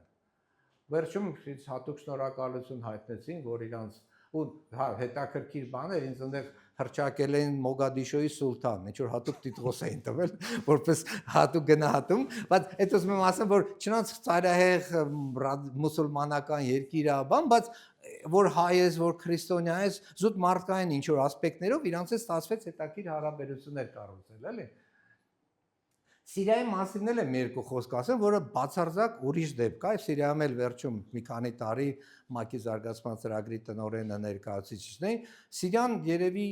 եթե Աֆղանստանը ինչ որ էլեմենտներ Սոմալիան ասմանի պատմություն, Սիրիայի երկու քաղաքները Դամասկոսն ու Հալեպոն աշխարհի երկու ամենաերկար շարունակական բնակեցված քաղաքներն են, 6000 տարվա պատմություն ունեն։ Սիրիան իր այդ բազմաթիվ տարբեր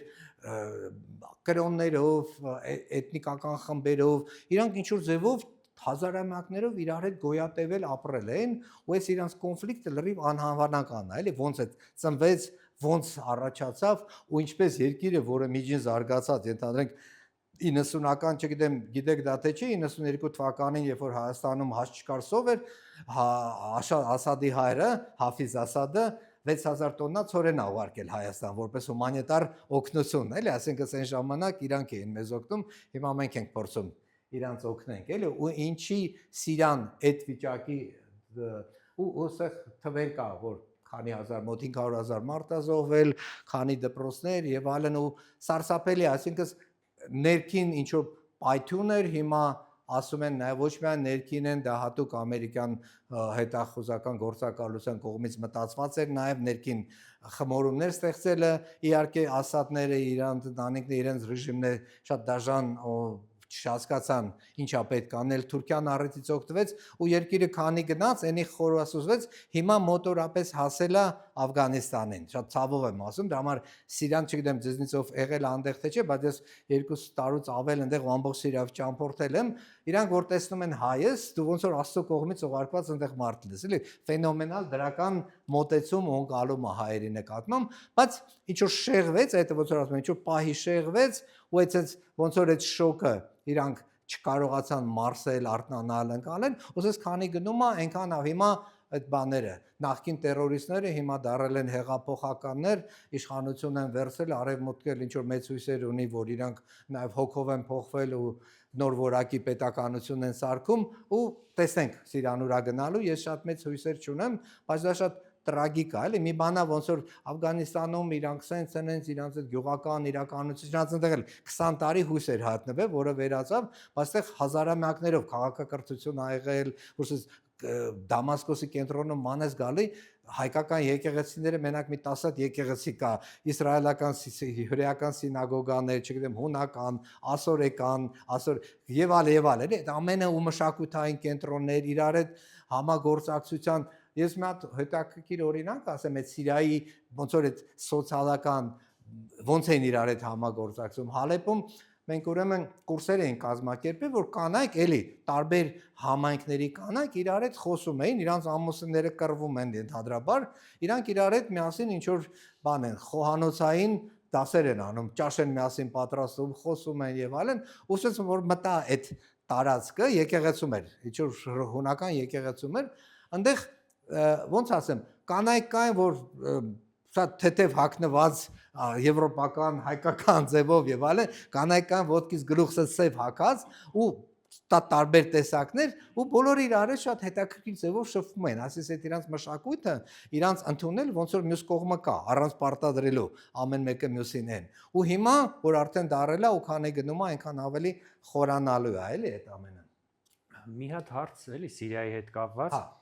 Սիրիան ինչի տենց քանդվեց, որովհետև առաջնորդի խնդիրներ, չնայած Ասադը քանի տարի դիմադրեց, թե արտաքին ճնշումը այնքան շատ էր, այնքան խորներ, արտաքին ոչ միայն մի բևեռի, այլ տարբեր բևեռների այդ ճնշումները այնքան շատ էր, որ դրա ազդեցությամբ չդիմացավ։ Առաջի բանը, ասենց ոնց որ 10 առաջ դե այդ արաբական գարունը որ սկսվեց, հա, Տունիս, հետո գնաց Եգիպտոս, հետո 11 թվական հերթով Լիբիա եւ այլն, Սիրիայել է տալիքը հասավ, ու առաջի ցույցերում մի քանի երիտասարդներ էին, իրանց բռնեցին ու իրանց վատ վերաբերվեցին, այսինքն այդքան ու հետո քանի գնաց Ասադն էլ ինքը որոշեց, որ միայն ուժով է պետք, համար Մուամմար Կադաֆի օրինակ իր աչքի առաջ կամ բան եգիպտական նախարար, ոնց էր անունը չեմ հիշում, արդեն Եգիպտոսը եւ այլն Եմենում եւ այլն, ինքը որոշեց ուժային ու չկարողացավ ճիշտ կառավարի։ Իմ ասածը այն է, որ այդ շոկերը միշտ գալիս են, այդ շոկերում թե առաջնորդը, թե մարդիկ, թե իրար լսելու կարողությունը շատ կարևոր է, էլի, հիմա մեր մոտ էլ, հա, մենք մեր խնդրեմ ունենք, ով է մեղավոր։ Առաջնորդները իրանց մեղք ունեն, բայց լիքը խնդիրներ կա, որոնց մարդկանցից էլ է գալիս։ Այդտեղ Սիրիայում էլ հետո հայտնվում են կողքի շահեր ունեցող պետությունները։ Ենթադրենք, որ սկսեցին տարբեր զինված խմբեր հայտնվել, հա, նոր հայտնվում էր, ոնց ֆիդական, ասես բան, հեղափոխական կամ ապստամբ շարժումը։ Մեկին Կատարն էր ֆինանսավորում, Թուրքիան շատ ակտիվ դեր սկսեց, ու Թուրքիան մինչև հիմա էլ շատ կարևոր դեր է տանում այնտեղ, ու ինքը փորձում է ոնց որ Սիրիայի վրա լրիվ վերահսկողությունը վերցնի, Սաուդյան Արաբիան իր կողմից, Էմիրատները եւ այլ, այսպես բոլոր տարբեր հարևան ուժերը ամեն մեկը իր ուժը ունեցավ, Իսրայելն շատ դեստրուկտիվ դեր ունեցավ այնտեղ։ Ու ցենց մի խոսքով էլի, երբ որ դու թույլ ես ու դու չես կարողանում ինքդ քեզ համախմբես կառավարես ու կողքից էլ արդեն բոլորը հայտնվում են սկսում են խանգարել, ի վերջո քանդվում է համակարգը, էլի։ Համաշխարհային բանկը 2012 թվականին բաներ մեծ խումբ էր եկել Աֆղանիստանի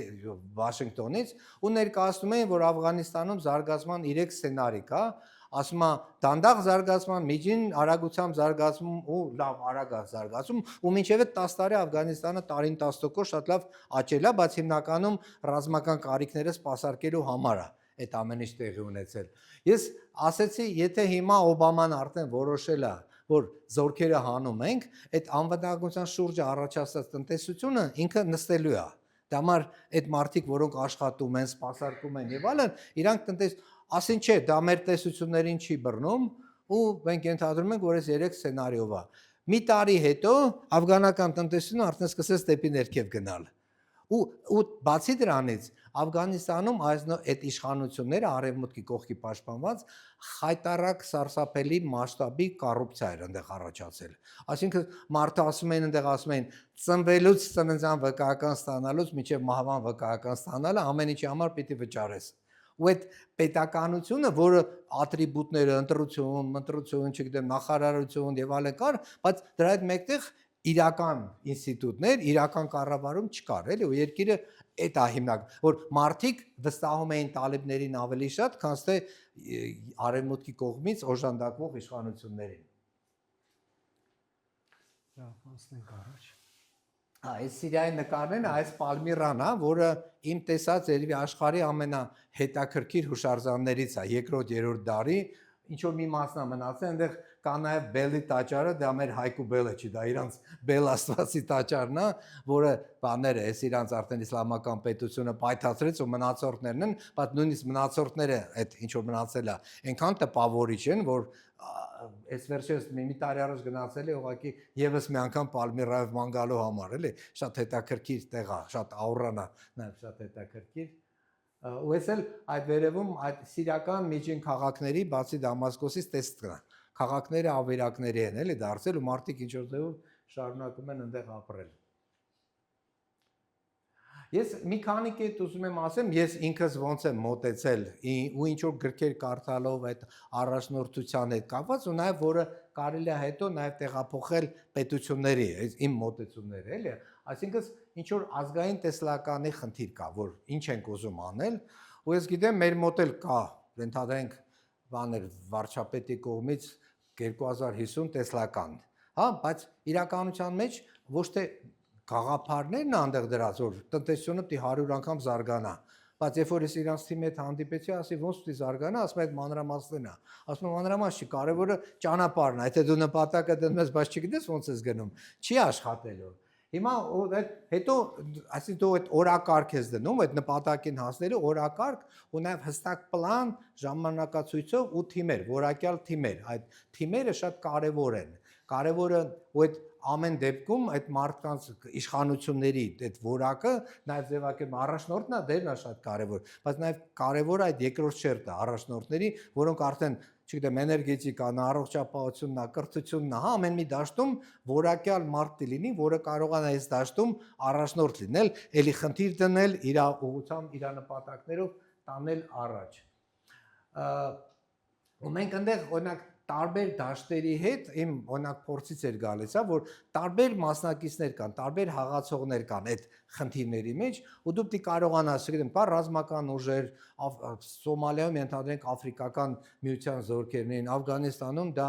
ՆԱՏՕ-ի ու ՆԱՏՕ-ի հետ ենթադրենք ամերիկյան շատ հայտնի գեներալ կամ Ստենլի Մակկրիստլ, որը ընտրությունների համար մեզ 70 հատ ինքնաթիռ տվել, որ մեր ընտրությունների հետ կապված ամբողջ բանը պիտի Աֆղանիստանով մեկ տարածեինք, բայց բացի դրանից ունենք, ես ենթադրենք մի օր ինձ բերեցին վճարելու բաներ 50,000 ուխտի աշխատավարձ էի վճարում, ասում ես ինչ ուխտեր ես ինչ են անում, բարձում այդ ընտրությունները գյուղերում այդ քվեատերտիկները հասցնելու համար ճանապարհ չկա, ուխտերն են տանելու օրը $20 ուխտերին, ուխտերի տիրոջը, բայց գրածել որ 50,000 ուխտի աշխատավարձ ենք էլի տալիս, ու այդ կարգի ինչ որ բաներ էլի, ասես այդ բարդ իրականության մեջ դու կարողանաս ճիշտ կողմնորոշես ինչ ես անում, ու այդ վերահսկողությունն ու ռիսկերի կառավարում ես ինքս շատ դեպքեր ա եղել, ի վերջո իմ օֆիսներում ոնց որ ղեկավարած օֆիսներում աուդիտի հետ կապված մեծ խնդիրներ չի եղել, բայց նաև խնդիրներ ա եղել, դա համար շատ դեպքերում մարդկանց ում որ դու բացարձակ վստահում ես, բարձում է իրականության մեջ իրանք լրիվ ուրիշ որակի մարդիկ են ու մի քանի դեպք մի հատ դեպք կար Սոմալիան, որ ես 2 տարի այդ տղան ինձ անընդհատ շատ խելացի, կրթված, կազմակերպված, աշխատող եւ այլն խորհուրդներ է տալի, որ ասրանց զգուշ եղի, այստեղ գումար պետք չի տալ, պարզվեց ինքը այդ ամենի հետևում կանգնած է ու ինքը հսկական գումարներ է աշխատում։ Ու ջանքեր պահանջվեց, որ հասկացանք իր դեմ հատուկ հետաքննություն սկսեցինք ու իրան աշխատանքից հանեցինք եւ այլն, էլի։ Բայց ուզում եմ ասեմ, այդ կարողանալ կառավարել համակարգը, որ մարդկանց միայն քո անձնական նվիրվածությամբ կամ վստահությամբ չի, նաեւ ինչ որ ձևով պետք է կարողանաս մեխանիզմներ ունենաս, որ ստուգես իրանց։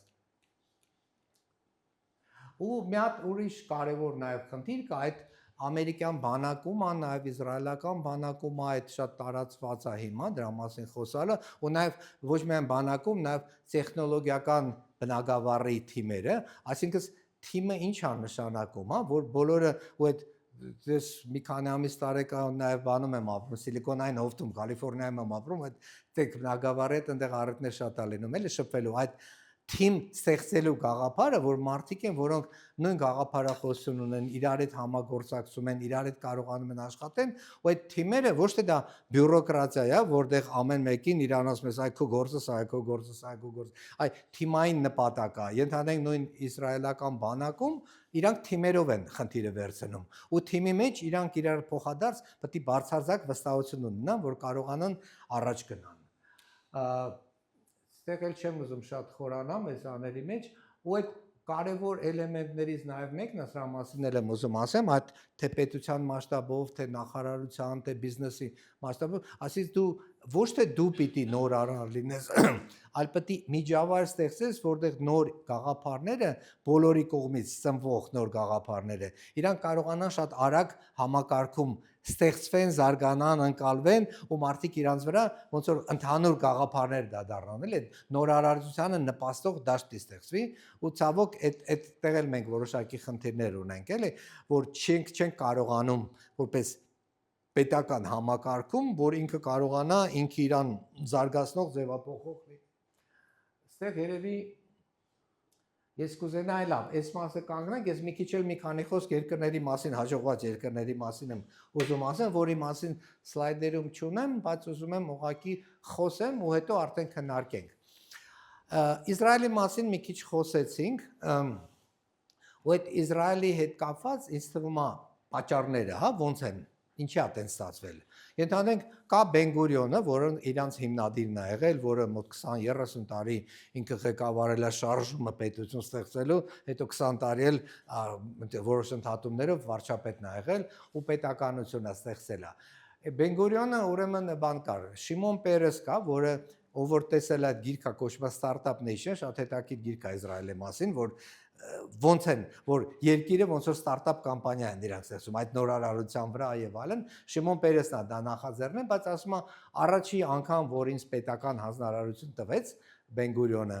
ասում է կանչեց 27-28 տարեկան է, ասում է մեզ պետք է իսրայելական ավիացիա ստեղծել 49 թվականն է։ Ուզում ես գողացի,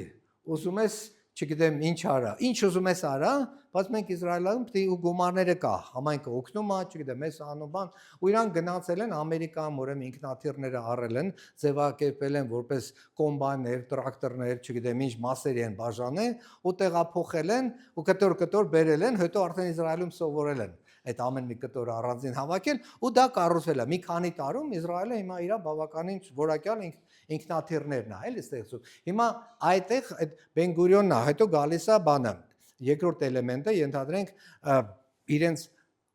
դե 6 հատ իրանք հաջող պատերազմ են ունեցել։ Մի հատը 73 թվականին սկզբից հաջող չի եղել, հետո դառել է հաջող, բայց առաջի 2 շաբաթ իրանք մոտ 3000 զոհ են տվել։ Այդ 3000 զոհերից հետո ուշքի են եկել ու սկսել են լրիվ նոր որակի կռվել, բայց ի՞նչն է այդ խնդիրը այդտեղ, որ հետո, երբ որ հաղթել են, վերջացրել են, իրանք մոտ բոլորը գեներալ, գնդապետ, չգիտեմ, վարչապետ, պաշտպանության նախարար, ամեն մեկը հանդես է եկել, ասել այս իմ սխալներն է, այս իմ քայլերն ա եղել։ Այստեղ ես ներողություն եմ խնդրում, հատուկ հանձնաժողով են ստեղծել, որը 6 ամսվա մեջ իրանց բոլորի հետ անալիզ անելով որոշել է։ Այս մարդուն դատում ենք, այս մարդուն պատժում ենք, այս մարդուն շնորհակալություն ենք հայտնում ու փակել են գնալով առաջ անհամար նոր որակով։ Ուզում եմ ասեմ, այդ կարողությունը ինքնակնադատաբար մոտենալու, սեփական սխալները ընդունելու, հաջորդ անգամ նույն սխալը չկրկնելու, իրանց մոտ ինչ որ ձևով ճիշտ հիմքերի վրա է դրվել։ Հիմա ուզում եմ ասեմ, Իսրայելի մասին կարամ առանձին երկար խոսեմ, բայց կուզեի նաև մի քանի մյուս օրինակների մասին էլ խոսեմ։ Ֆինլանդիան է շատ հետաքրքիր օրինակ։ Ֆինլանդիան երևի շատերը գիտեն, սովետական միության ժամանակ ինքը սովետական միության ոնց որ ստվերում թույլատրվող ապրելու գոյություն ունենալու կապիտալիստական միակ երկիրն էր։ Ու ինչի է տենց եղել, դրա համար 48 թվականին, երբ որ սովետական միությունը հարձակվեց, իրանք փաստորեն կարողացան հսկայական վնասներ տալ սովետական միությանը, պահպանել պետությունը, բայց հետո միացան Գերմանիային, հետո երկրորդ անգամ ջախջախվեցին 45 թվականին, բայց հետո եկան Ֆինլանդիայի առաջնորդները ներողություն խնդրեցին, ռուսերեն շատ լավ խոսալով, բանակցեցին, համակերպվեցին, ոնց որ սովետ, ու ասեցին մենք պատրաստ ենք ձեր համար կամուրջ լինել, ասինքն իրանք իրանց նիշը առաջարկեցին արևմտյան աշխարհի ու սովետական միության մեջ։ Ու մոտ 40 տարի իրանք եղել են այդ կամուրջը, բայց դրա հետ մեկտեղ կրթվել են, կազմակերպվել են, պետություն են սարքել, բացարձակ կոռուպցիա չի եղել, համակարգները աշխատել են եւ այլն, հետո երբ որ հնարավորությունը հայտնվել է, իրանք եթե սովետական ժամանակներում ես հիշում եմ ամենալավագույն ապրանքները, որ մենք կարող էինք գնել ու շատ դժվարությամբ, դա Ֆինլանդիայից էր, հետո հարավսլավյաններ, հետո արդեն, չգիտեմ, Ռումինիա եւ այլն, էլի, բայց Ֆինլանդիան դա համարում էր ու իրանք այդ ոնց որ այդ սովետական շուկայի նիշայի վրա իրանք համար հետաքրքիր տնտեսություն էին կառուցել։ Բայց դրանից բացի, այդ իրանք Ֆինլանդիան հիմա 5 միլիոն բնակչություն ունի, իրանք ռեզերվային ուժերը 900,000 են, 50,000-անոց բանակ ունեն, 500,000-անոց, նույնը ոնց որ Իսրայելն է։ Իսրայելում կա 500,000-անոց ռեզերվային ուժեր, 200,000-անոց բանակ։ Ֆինլանդիայում 900,000 են ու բոլորը պատրաստված, կազմակերպված, իրանց տեղը գիտեն, ինչ զենքով ում են ենթարկվում, ինչ են անում եւ այլն, այդ թե ռազմական, այսինքն կարողություն է, թե պետականության։ Ֆինլանդիան հիմա հարմարվում է աշխարհի ամենաերջանիկ երկիրը, այսինքն բազմաթիվ հարցումներ 6 տարի անընդհատ իրանք ամենաերջանիկն են, լավագույն կրթական համակարգը ունեն ու իրանց համար շատ որակյալ զարգացում են, էլի ապրում։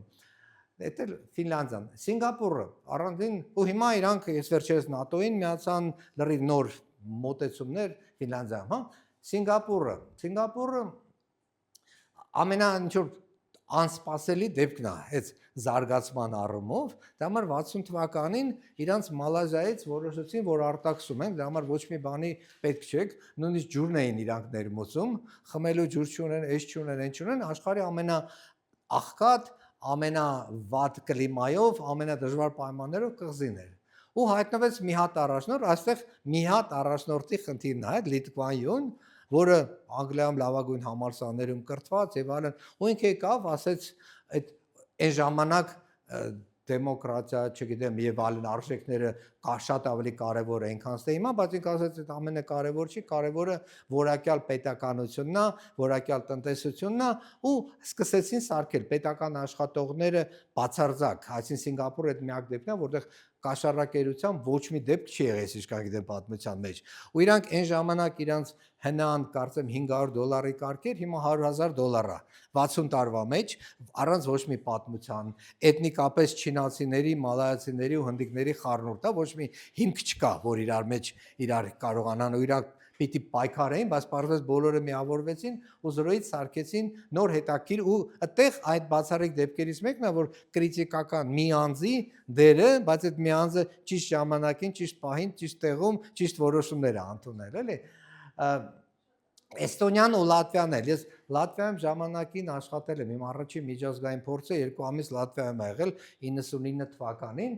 ունդեղ Սովետը քանդվել էր, դեռ Եվրոպական միության մուտքը իրանց համար հեռավոր ապագա էր, չնայած հետո 5 տարի հետո արդեն Եվրոպական միություն, այն ժամանակ շատ ավելի հեշտ էր էլի մտնելը, բայց իրանք հատուկ օրինակ այն ժամանակ Լատվիան, Լիտվան էլ, Էստոնիան էլ բազմաթիվ խնդիրներ ունեն մեր նման Ադրբեջան, Վրաստան, Հողում, Նավորցա եւ այլն, իրենք որոշեցին այդ ամենը մի կողմ դնեն, պետություններ, բայց իրանց մոտ ոնց որ վեկտորը པարզ էր։ Եվրոպական միությունը ստեղ էր ու դռները բաց էին, իրանց ներս էին հրավիրում ու իրանք էլ օրինակ Լատվիայի ներսում հատուկ ջանքեր դրեցին, էլի իրանց ոնց որ իրանց դեպքում թե լատվիան թե էստոնիան խնդիրը եվրոպական ստանդարտները արագ տեղադրել, կիրառել, հարմարվել, ասես իրանք գիտեին հստակ, որ Եվրոպայում այս ամենը sense աշխատում է, իրանք հարմարվեցին ու դրա հաշվին շատ արագ կարողացան էֆեկտիվ պետություններ սարքեն։ Էստոնիան հիմա իր հնան մեկ շնչին շատ ավելի բարձր է, քան ստենտարենք Պորտուգալիան կամ Իսպանիան կամ Հունաստանը, որոնք տրադիցիոն արևմտյան Եվրոպայի մաս են էլի կազմում ու շարունակում են ակտիվ զարգանալ։ Իրենց խնդիրները ունեն, միգրացիայի ինչ որ էլեմենտ կա, մի մասը գնում ավելի լավ կյանքի համար Անգլիա կամ Գերմանիա եւ այլն, բայց ամենայն դեպս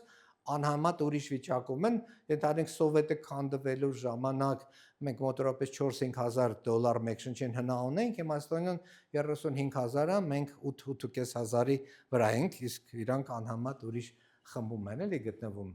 Դենց որ այս կարգի կուզեմ երևի ստեղ կանգնեմ, հա, Ինչ փոփոխություններ պիտի իրականացնի Հայաստանը, որպեսզի հաջողության հասնի։ Այս մի բլոկն էլ որ նշել եք, սրան էլ անդրադառնանք ու արդեն հարց ու պատասխան։ Հա։ Ու ասեմ իմ տեսակետից այսօրվա Հայաստանում այդ շոկից, այսեն դեռ 21 թվականին, ասում որ շոկից հետո երկու վտանգ կա, երկու ճանապարհ կա, կամ փլուզումը շարունակվում է, ու մենք ցավոք այդ երկրորդ ճանապարհով ենք այս թվում հիմնականում գնում, որոշակի բաներով, կամ էլ արտանում են, վերագտնում են ու սկսում են նոր որակի ոնց որ բան, ինստիտուտներ, ազգային կառույցներ եւ այլն ստեղծվել։ Ինչ որ էլեմենտներ, ինչ որ դրական, սկսած ձեր բարձունքը Ռեարմինյան ու բազմաթիվ ուրիշ, այսինքն ոչ պետականությունից դուրս։ Պետության մեջ էլ ինչ որ էլեմենտներ կա, բայց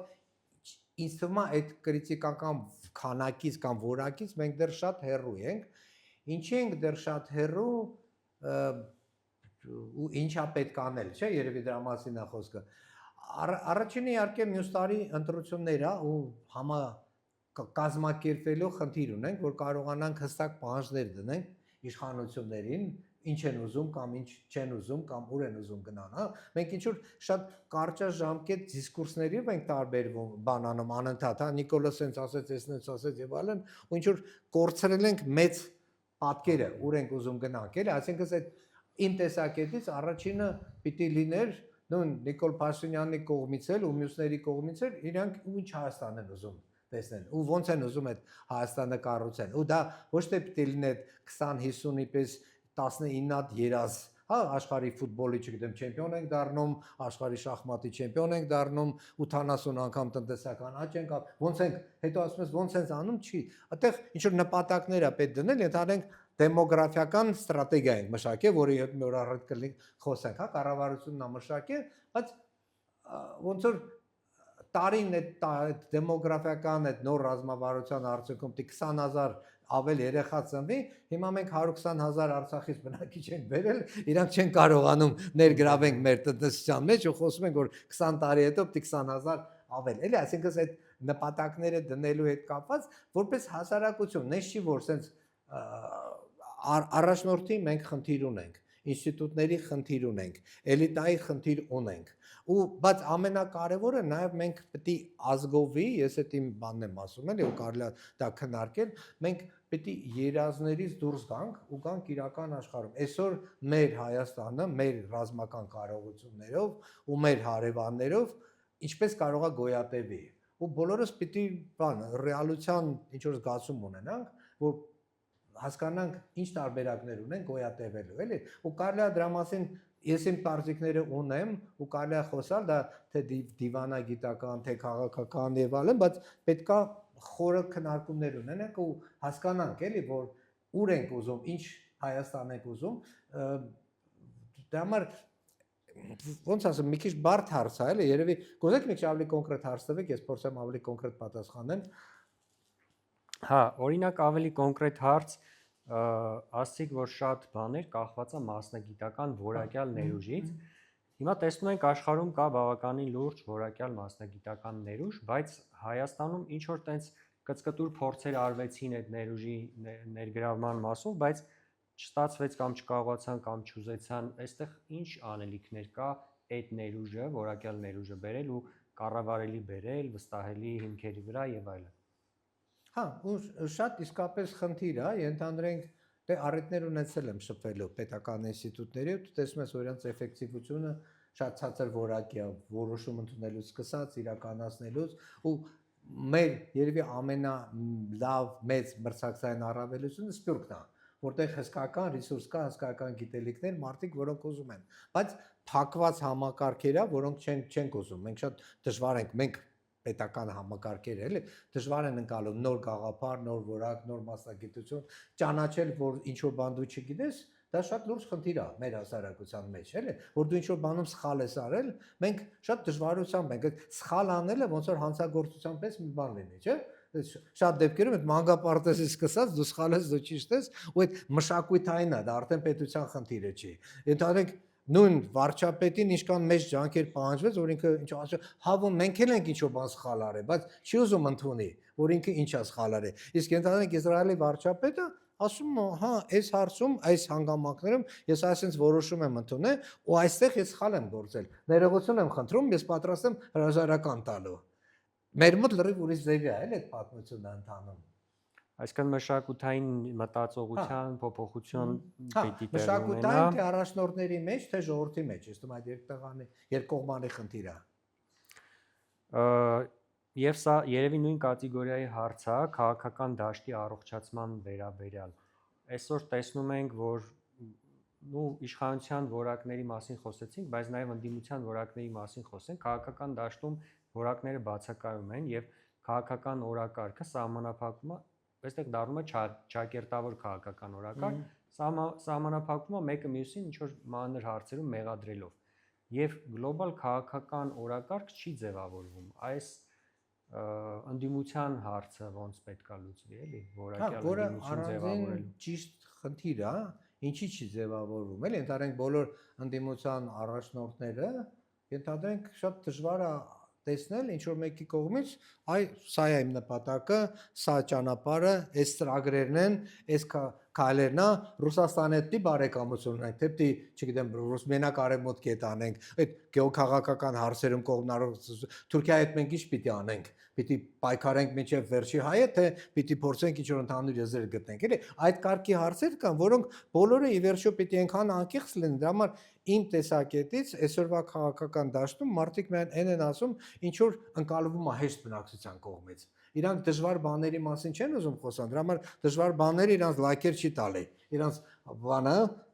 իրանք ոնց որ պոպուլարնեսին չի օգնում, էլի։ Ուտեղ խնդիր կա, որ մարդիկ պիտի կարողանան սկզբունքներ ունենան, մարդիկ պիտի կարողանան նպատակներ, գաղափարները պետք է կարողանան ավելի մանրամասնեցված ունենան, ու այնտեղ չկա, թե իշխանության մեջ չկա, թե ընդդիմության մեջ չկա, էլի։ Ուտեղ ի վերջո ընդդիմային ինչ որ մենք ունենք հիմա ընդհանրեն Գյումրիում, հա, որ անհասկանալի ձևով մարդ, որը 10 տարի ցույց է տվել, որ ինքը լրիվ անհաջող ղեկավար է ու շատ ավելի վատականստի անհաջող,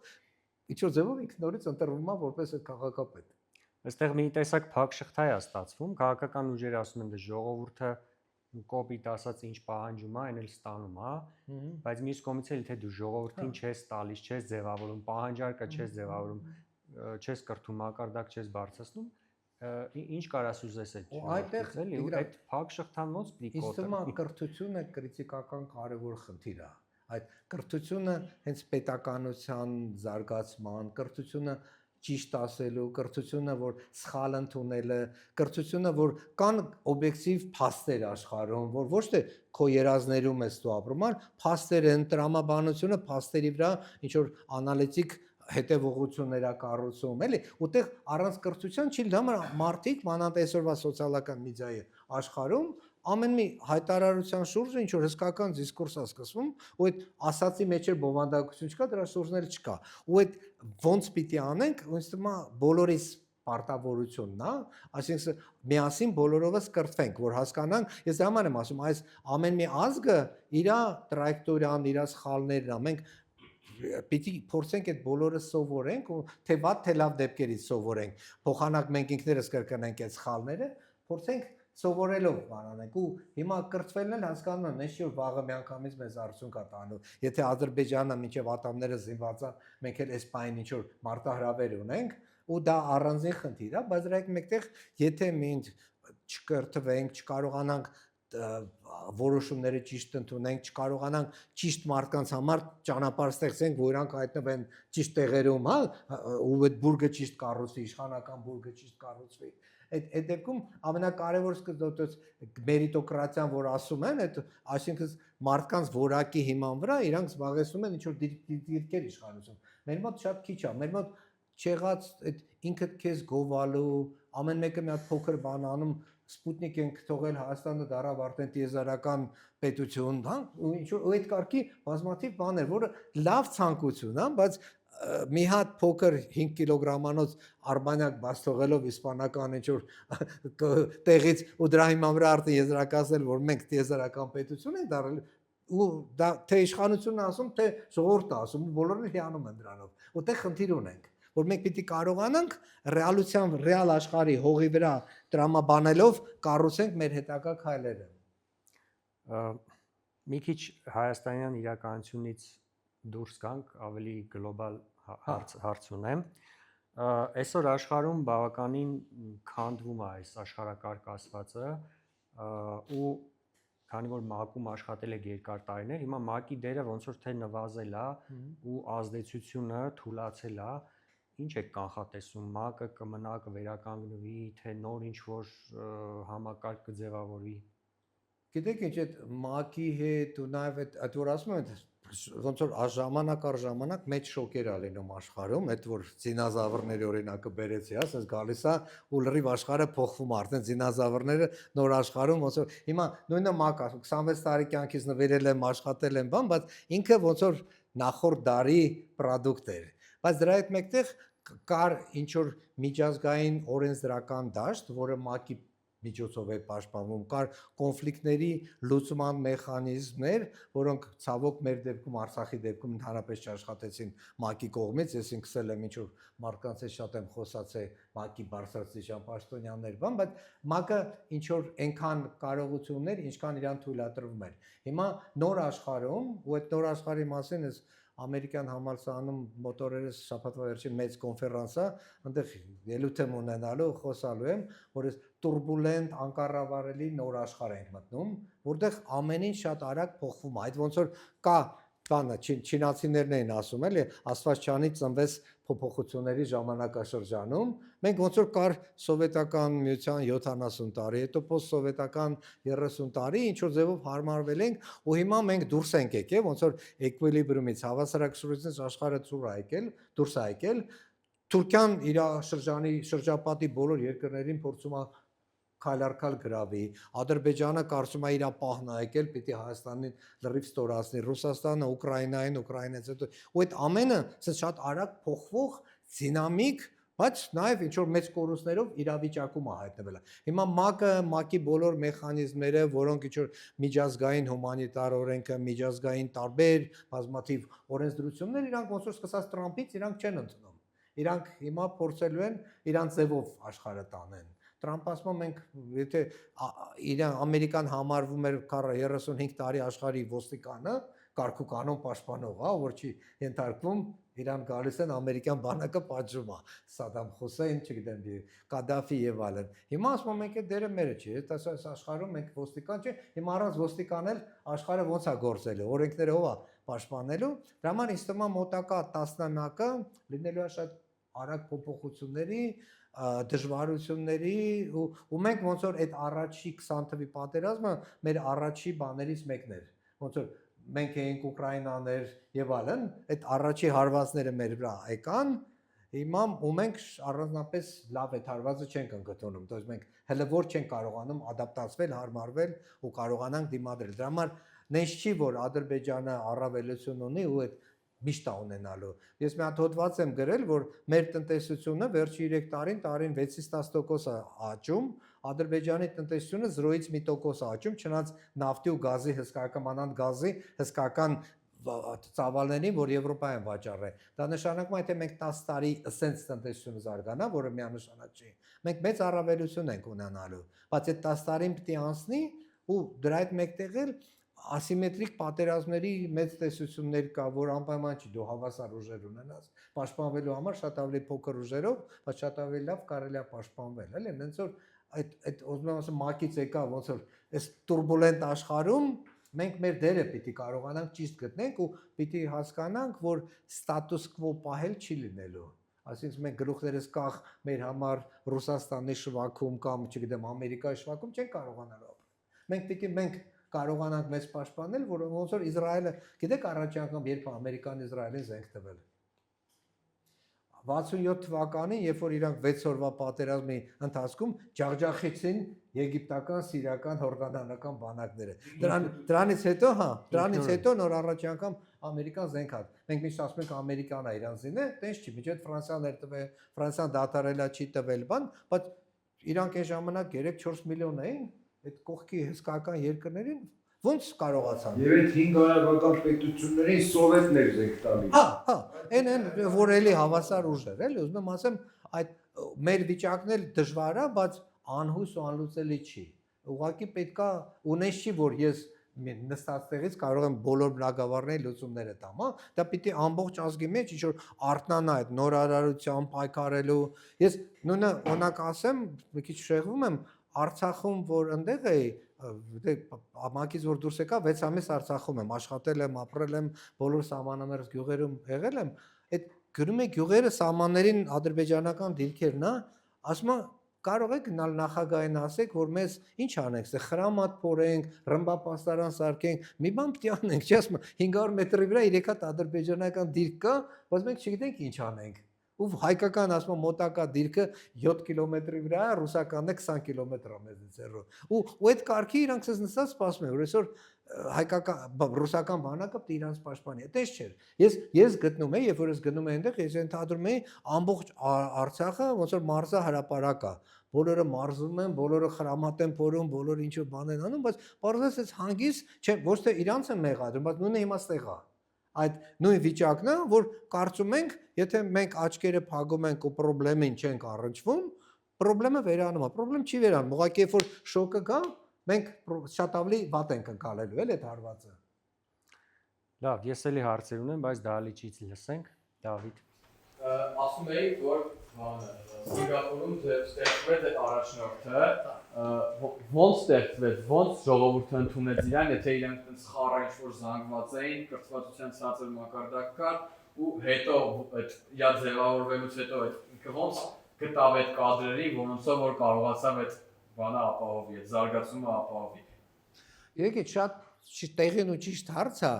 ու ցենց ասեմ, որ ես լրիվ մանրամասն գիտեմ, դու դրա համար պիտի լավ ապրես Սինգապուրում, բայց ես ինչքան գիտեմ, ինքը ինչով խոստացել է, արել է, ինքը նպատակներ ա դրել ու այդ նպատակների տակ հստակ պլաններ ա դրել, ինքը երաշխավորել է, որ իր նշանակած մարկանցից ոչ մեկ ենթակա չի կոռուպցիայի ու բարձրազակ համակարգացած է, այսինքն շատ արագ, երբ որ դու իշխանություն ես ստանում, դու հսկայական լծակներ ունես մարդկանց ցույց տալու, որ դու կարող իշխանավորես, թե կարող չես։ Ու ինքը ցույց է տվել շատ արագ, մարդիկ սկսել են իրան վստահել ու ոչ ոք էլ ու այդքան էլ չեն պահանջել, չգիտեմ, ընտրություններ, եսի մինչև ալեն, իրանց համար է չի կարևորը ու հետո ինքը ոնց ա եղել Սինգապուրում, առաջի 5 տարին, 10 տարին իրանք որոշել են, որ դառնում են տրանսպորտային հաբ, օվկիանոսի մեջ տարբեր, երկրորդ 10 տարին որոշել են, որ իրանք ֆինանսական հաբ են, Սինգապուրում բերել են բանկեր են տեղադրել եւ այլն հրավիրել է կապիտալը հոսացել Սինգապուրի բորսան աշկսել, դրանից 10 տարի հետո որոշել են Սինգապուրը դառնում է տեխնոլոգիական հաբ, ու սենց ամեն նպատակի հետ կապված հսկայական քայլեր է արվել, ու ամեն քայլի արդյունքները մարդիկ տեսել են, ու տեսել են, որ երկիրը ճիշտ ուղղությամբ է շարժվում։ Բայց ամենասկզբում ոնց են ընտրում հենց այդ մարդուն որպես առաջնորդ ու ենթադրում եմ, որ նաև կլինեին այլ մարդիկ, ովքեր իրենց կհրճակեին առաջնորդ ու ոնց է էլի այդ կռիվը անտանում ու այդ մարդը դառնում։ Սենց ասում եմ, ես այդ ամենասկզբում այդտեղ ապրած լինես, որ տեսնես, բայց ես ենթադրում եմ, ենթադրենք նույն Աֆղանստանում ամենասկզբում, ենթադրենք, եթե իրենց այդ առաջի ղեկավարը ինքը դրա համար իրենք սկսել են մոտորապես նույն զրոական կետից շատ աղքատ, շատ դժվար վիճակ եւ այլն եւ այլն։ Երբ որ ինքը եկավ ինչ որ ամերիկյան օգնություն եւ այլն, բայց ինքը երբ որ խոստանար, ասեր, որ այս իմ սկզբունքները, այս իմ նախարարներն են, իրանցից ոչ ոք կաշառակեր չպետք է լինի, այս ինստիտուտներն են, եթե դու գալիս ես ինչ որ հարցով դիմելու, քեզ մի օրվա մեջ դի պատասխան տան։ Այդ ամենը եթե լիներ Աֆղանստան ճակատագիրը, ու ես ենթադրում եմ, որ Սոմալիայում այդ կարգի, Սոմալիայում ասում, Սինգապուրում այդ կարգի մոտեցում ա եղել, այսինքն ինչ ասել է, դրա համար ղեկավարներ կա, որոնք շատ արագ մարդիկ հիասթափվում են, դրա համար դատարկ խոսում են։ Մարդիկ երբ որ զգում են իր ամեն խոսքի տակը քայլ կա, ամեն քայլի տակ արդյունք կա, իրանք սկսում են վստահությամբ վերաբերվել։ Ու ինքը ինչքան գնացել է, ինքը հետո մոտ 30 տարի իշխել է, իրանից հետո վարչապետ է եղել, իրանից հետո մեկը եկել է, հիմա էլ իր տղան է, ու էլի շարունակում արագ զարգանալ, էլի երկիրը։ Բայց մարդիկ վստահություն դրա համար արդյունք են տեսել։ Այդ սկզբից էլ ինքը որ եկել է, ասել է, ինչ որ ասել է, արել է։ Եթե մարդը ոնց ասեմ, այսօրվա ինքը իր պահանջները նես չէ, որ եկել է միանգամից բոլորին $100,000 տե աշխատավարձա, չէ՞։ Ինքը եկել է $100-ից 150, 200, 300 եւ այլն։ Սույս կամած երկրի հետ միասին աճել են։ Դավիթ կներես էլի, ես հեսա հստակեցնեմ, որ երկխոսություն չդառնա։ Ինչքան հասկանում եմ, Դավիթը ուզում է լսի ոնց է դարձել ղեկավար։ Հա։ Այսինքն ընտրություններ ա եղել, թե ոնց Հա, է սկիզբը, հա։ հա։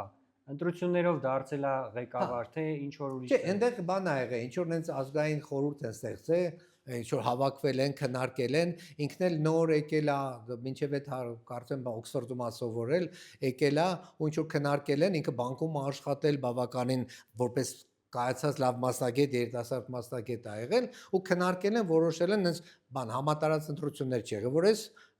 մեր համար լավ առաջնորդ է, այդ հարված խորհուրդը որոշել է, որ ինքը խորհուրդ ա եղել, որը որոշել է, որ ներկայացրել մարդիկ վստահել են իրան։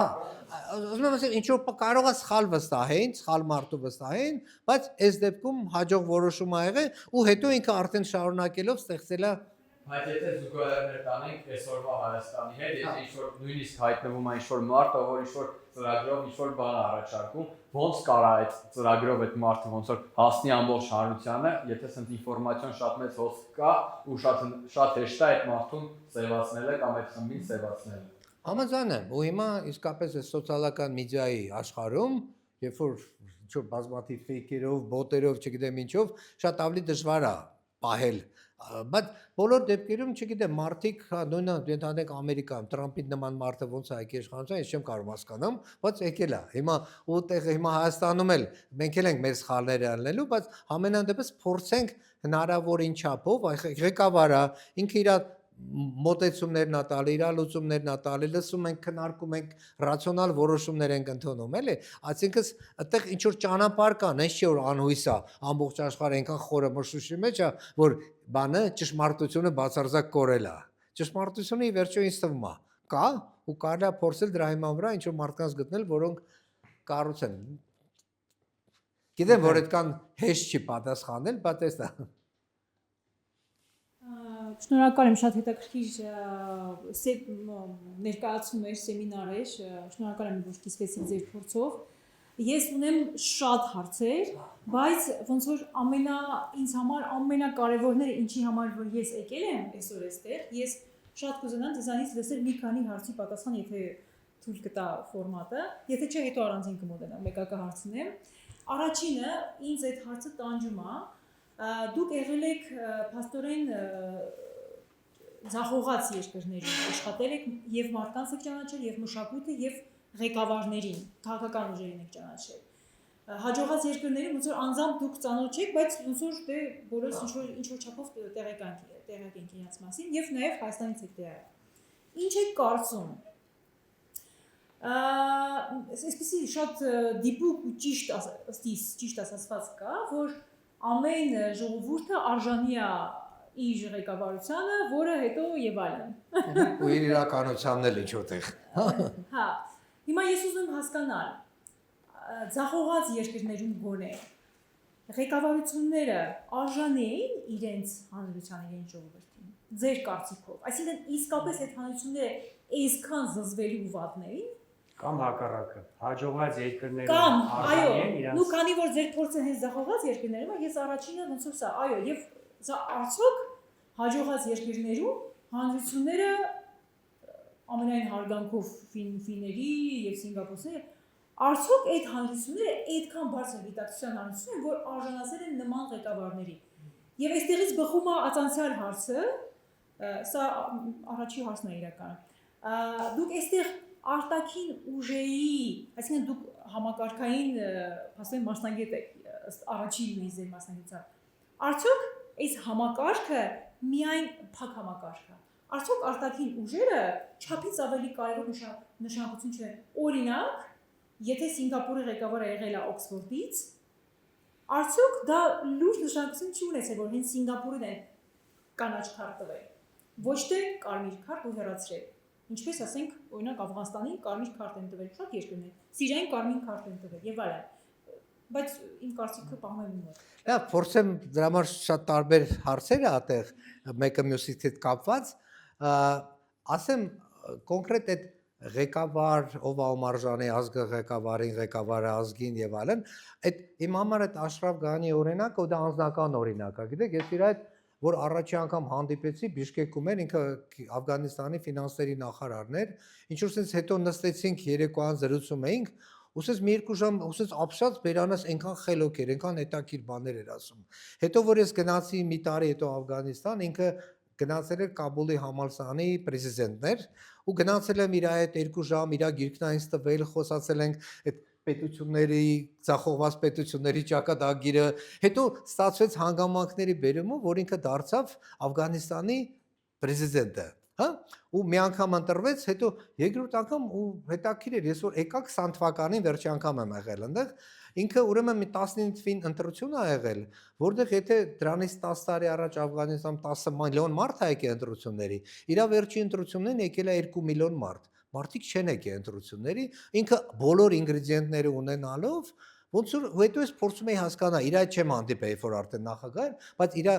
ինքը ոնց որ փակել է իր աշխարհը, իր ասում են 5 հատ խորհրդական ուներ, ու այդ խորհրդականներից ինքը աշխարհը ընկալում էր, ինքը իր բացարձակ խելոքությունը իր ամենամեծ թերությունն էր դարել։ Ինքը կարծում էր, որ ինքը ամեն ինչ գիտի, ուրիշ ոչ մեկին իրան պետք չի լսել կամ ոչ մեկից նոր ինֆորմացիա, կարծիք կողից։ Ես այդ ժամանակ եկա իր ֆինանսների նախարարը, իր այդ եմ հանդիպել, որը ամենջև այդ Ամերիկայում Սան Խոսեի համալսարանի պրեզիդենտն է եղել, աֆղանացի է, բայց ամերիկյան քաղաքացի, աղջիկս այդտեղ ասոր է, հետաքրքիր կապ կար։ Մի խոսքով, այդ իր այդ խոսացի ուրանք ինչ որ Աֆղանստանը 20-50, точно ոնց որ մեր 20-50 երազանքների Աֆղանստան հեքիաթներ ինչպես ասում եմ բայց ժողովուրդը հենց հիմա բազմաթիվ խնդիրներ ասում եմ լուծվող հարցեր է խնդրեմ չի հետո խոսում եմ իմ վարորդի հետ պատմա ինչքան խնդիրները քանի գնում շատ տեսա որ իրանք ոնց որ իրանց այդ բունկերում փակել են ու աշխարհը ընկալում են այն ինֆորմացիան, որը իրանց տալիս են, ոչ թե իրականության հետ կապը լրիվ կտրվել է։ Ուսես քանի գնաց ու այդ վերջի պահը, որ նկարագրեցի, հա, որ եկավ քրիտիկական պահը, երբ որ իր մարդկային առաջնորդային որակները, ինքը մի շաբաթ առաջ ասում է, ես վերջինն եմ Կաբուլից գնալու չեմ գնալու, հանկարծ պահը գալիս է, առաջինը փախնում է ինքը տեղից, մեջը կոտրվում է, էլի։ Այսինքն ուտեղ հիմա գալիս է այդ մյուս կետի մասին ասեմ, որ իրան մեջ ոնց որ բազմաթիվ լավ հատկություններ կա, բայց ամենակրիտիկական հատկությունը այդ ամրությունը, նպատակաուղղվածությունը, կարողանալ դժվարության դիմանալ, ինչ որ բան չկար, կոտրվեց այդ մարդու մեջ։ Հիմա պետությունների այդ զարգացման տրայեկտորիան, որ ասում եք, ինձ թվում է միջինում բոլոր պետությունները ասես քիչ թե շատ յոլա գնալու ինչ որ ռեժիմով են ապրում մեծ մասը, առանձին հատուկենտ ինչ որ պետություններ, մեկը մի օր Սինգապուրն է որոշում, առաջնորդը հայտնվում, էսը հայտնվում, ինչ որ հանգամանքներ են հայտնում, սկսում է այնց միջինից շատ ավելի արագ զարգանալ, կամ Իսրայելը, որը զարգանում է, կամ Էստոնիան, դա առանձին երևի 5 տարվա մեջ մի հատ երկիր է հայտնվում, որը սենց սկսում է ու շարժվել առաջ։ Հիմա մյուս կետը փակ են թե փակ չեն։ Իհարկե փակ չեն, բայց եթե նույն Սիրիայի դեպքը, հա, Սիրիայի մեջից ինչ որ բան կոտրվեց, ինքը իրանց այդ 50 տարի Ասադների ընտանիքը իշխել է, ոնց որ թվում էր թե որտեղ ապրում ես, ոնց որ մեր կոմունիստական բաներ, իրականություններ միշտ լինելու է։ Մեկ է պարզվում է մի օր չկա արդեն։ Հիմա այդտեղ էլ ոնց որ sense ներչից ինչ որ մի բան որ կոտրվում է, արդեն կողքից բոլոր դրսի ուժերը հայտնվում են, սկսում են քանդել։ Ու դեպքեր կա օրինակ Աֆղանիստանում սովետական ներխուժումը դա ամենակրիտիկական քայլն էր, որը իրանց լրիվ փլուզեց իրենց համակարգը։ Այսինքն իրանց այդ էկվիլիբրումը, որը դարերով ստեղծված, ինչ որ հասարակություն, համայնքներ, գյուղեր, թե թույլ թագավոր եւ այլն, ինչ որ ձևով իրանք հարմարվել էին դրան։ Մենք ոնց որ սովետը քանդեց ու հետո սկսեց քայլ առ քայլ ավելի ու ավելի վատը գնալ։ Ես մի հատ հետաքրքիր դեպք ասեմ, առաջի անգամ որ Դուշանբեից Կաբուլ էի թռնում, մի հատ փոքր մակի ինքնաթիռ էր, մի հատ ամերիկյան ժուրնալիստ կա էր, իր հետ միասին թռնում ենք, երկուսով ենք ինքնաթիռում, ասում է, պատմում, ասում է, ես արդեն 20 տարի է գալիս եմ Աֆղանիստան, ու ամեն տարի գալիս եմ, ինձ թվում է սա արդեն վերջի կետն է, սրանից ներքև էլ տեղ չկա իջնելու։ Ասում եմ, մյուս տարի գալիս եմ, տեսնում եմ էլի են իջել։ Ու այդ շարունակվում է։ Ու իմ համար պրոբլեմը այն է, որ մենք էլ ենք այդ կարգի այս վիճակի մեջ ենք։ Լիքը դրական բաներ կա ու մեր ազգում ու հսկական ինչ թվում մենք պոտենցիալ ունենք, էլի շատ ուրիշ տրայեկտորիա ունենալու, բայց հələ որ մենք կարողությունների առումով շատ բան է, նեգատիվ տրայեկտորիայի վրա ենք էլի գտնվում։ Ես ցավով եմ ասում, էլի, որ չկարծեք հանկարծ հաճույք եմ ստանում, որ ուղղակի ես գտնում որ եթե դրա մասին չխոսանք, չի փոխվելու, էլի, պետք է հասկանանք մեր խնդրումը ու խոսանք դրա մասին։ Կարծում եք մեր ղեկավարությունը հետսովետական ղեկավարությունը։ Ինչա՞։ Հետսովետական։ Հա։ Սովետի փլուզումից հետո մեր բոլոր անուններով չպատվենք այս մարդկանց, միջև այս պահը։ Այս մարդիկ, ովքեր որ ղեկավարել են մեր երկիրը, իսկապես մենք արժան ենք եղել իրանց։ Չէ, մենք արժանի չենք։ Ինչու են այդ դեպքում իրանք մեզ ղեկավարել։ Ու ինչու ենք մենք հանդուրժել, որ իրանք մեզ ղեկավարեն։ Ես մտքով գնեմ նաև ազգային ժողովի դեպքերը հայտնի, երբ որ գլխատվեց, այսինքն պոտենցիալ հնարավոր, այո, պոտենցիալ հնարավոր վերելքը։ Այս էլ այն հարցը էլի, այսինքն միգուցե Աֆղանստանը չգիտեմ, մի քիչ ինձանից հեռու է, ես իրան չեմ ճանաչում, մաշկով չեմ զգում, բայց իմ երկիրը ես մաշկով եմ զգում։ Ինչու ըզես մեր երկիրը հիմա այս վիճակի մեջ է ու ինչու մեր երկրում նորմալ ղեկավար, adekvat։ Չէ՞ որ հիմա որ ես ինձ շուրջս նայում, մենք բավականին կիրթ, adekvat, այս Թուրքի մասնագիտական կարողությունների մասին դուք ասեցիք։ Ինչու է այդպես։ Ինչու ենք մենք հանդուրժում մեզանից շատ ավելի անարժան իմ վստահությամբ բոլոր ղեկավարությունները։ Ինչու։ Չգիտեմ ինչի է, բայց ինչի են գյումրեցիները ընտրել Վարդան Ղուկասյան, ինչ։ Ես բայց մի հատ ուրիշ դեպք էլ ասեմ, ենթադրենք Գյումրու բարոյական մթնոլորտը ճիշտ է եղել։ Հա, բայց Երևանում էլ հա, ինչ որ խնդիր կա այդտեղ, էլի։ Բայց մի հատ ձեզ օրինակ բերեմ Կիրգիզստանը, որտեղ ես 4 տարի ապրել եմ, որ էլի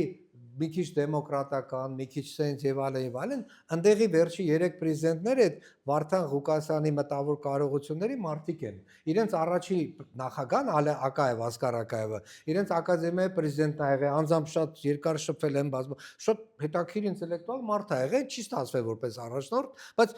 դեգրադացիան բերելա շատ ավելի վատ տեսակների, քան թե մեր դեգրադացիան, մեր մոտ միայն Գյումրիում է, էլ այդ կարգին ինչ որ, բայց հիմա ինչն է պատճառը, նույնիսկ չի որ սա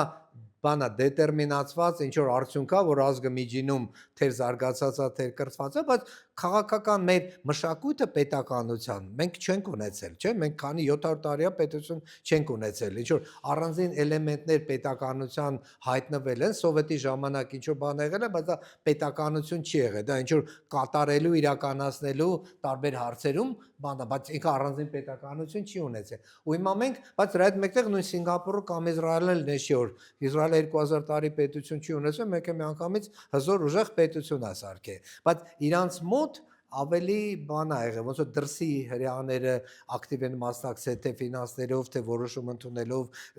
Բեն-Գուրիոնի նման առաջնորդ։ Ինձ թվում է բախտերի էլեմենտներից մեկը որ բախտա բերեն, առաջի այդ առաջնորդը շատ հաջող ա եղել։ Իմ տեսակետից մեր 4 ղեկավարներից երևի մեր ամենահաջողն էլ առաջինն ա եղել, որը իր թերություններն էլ ունեցել է, բայց միևնույն է չես համեմատի մյուսների հետ, էլի, բայց ինչի մենք փոխանակ իրան օգնելու, որ ինքը ավելի լավ նախագահ դառնա, այսինքն ինքը այս ժամանակ ստեղ եմ ապրել 90-ական թվականներին, հա, Լևոն Տեր-Պետրոսյանը ինքը իր քայլերով նաև բերեց նրան, որ մարդիկ իրան չէին ուզում։ Հիմա ճիշտ էր թե սխալ էր, դա ուրիշ հարց է, բայց այն մյուս երկրներում Սինգապուրի օրինակում ոնց որ այս մարդը քայլ առ քայլ ինչ որ սկզբունքներ ուներ իր ներքին որ չի կարելի հիմա Լևոնը չգիտեմ ինքը կաշառակեր էր թե չի բայց իր շրջապատում հարյուրավոր կաշառակերներ կարող ենք թվարկենք որը ծնվեցին զարգացան աճեցին ու ստեղծվեց ինչ որ կիսաֆեոդալական Իրանից հետո ավելի վատ բայց այդ պետականության մեր առաջի ստեղծման կայացման փորձը շատ անհաջող էր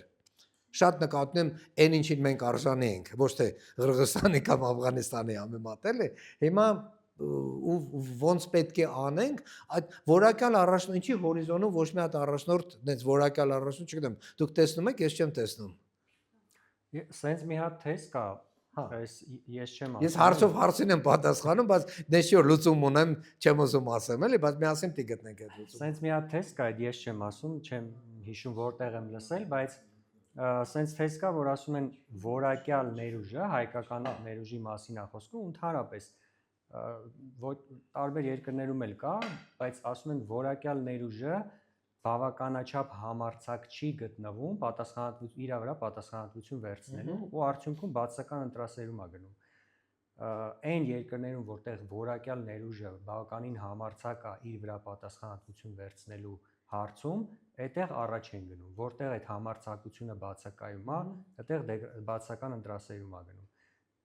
երևի թե այս հարցի պատասխանը բայց մյուս կողմից էլի բանավիճում ենք էլի ընդհանրենք մեր մոտ էլ 18 թվին իշխանությունները այդ իրանց դուխով մոտեցումը համարձակության ինչ որտեղ արտահայտում էր, բայց պարզվեց համարձակությունը միշտ չի։ Չէ, համարձակությունը որակի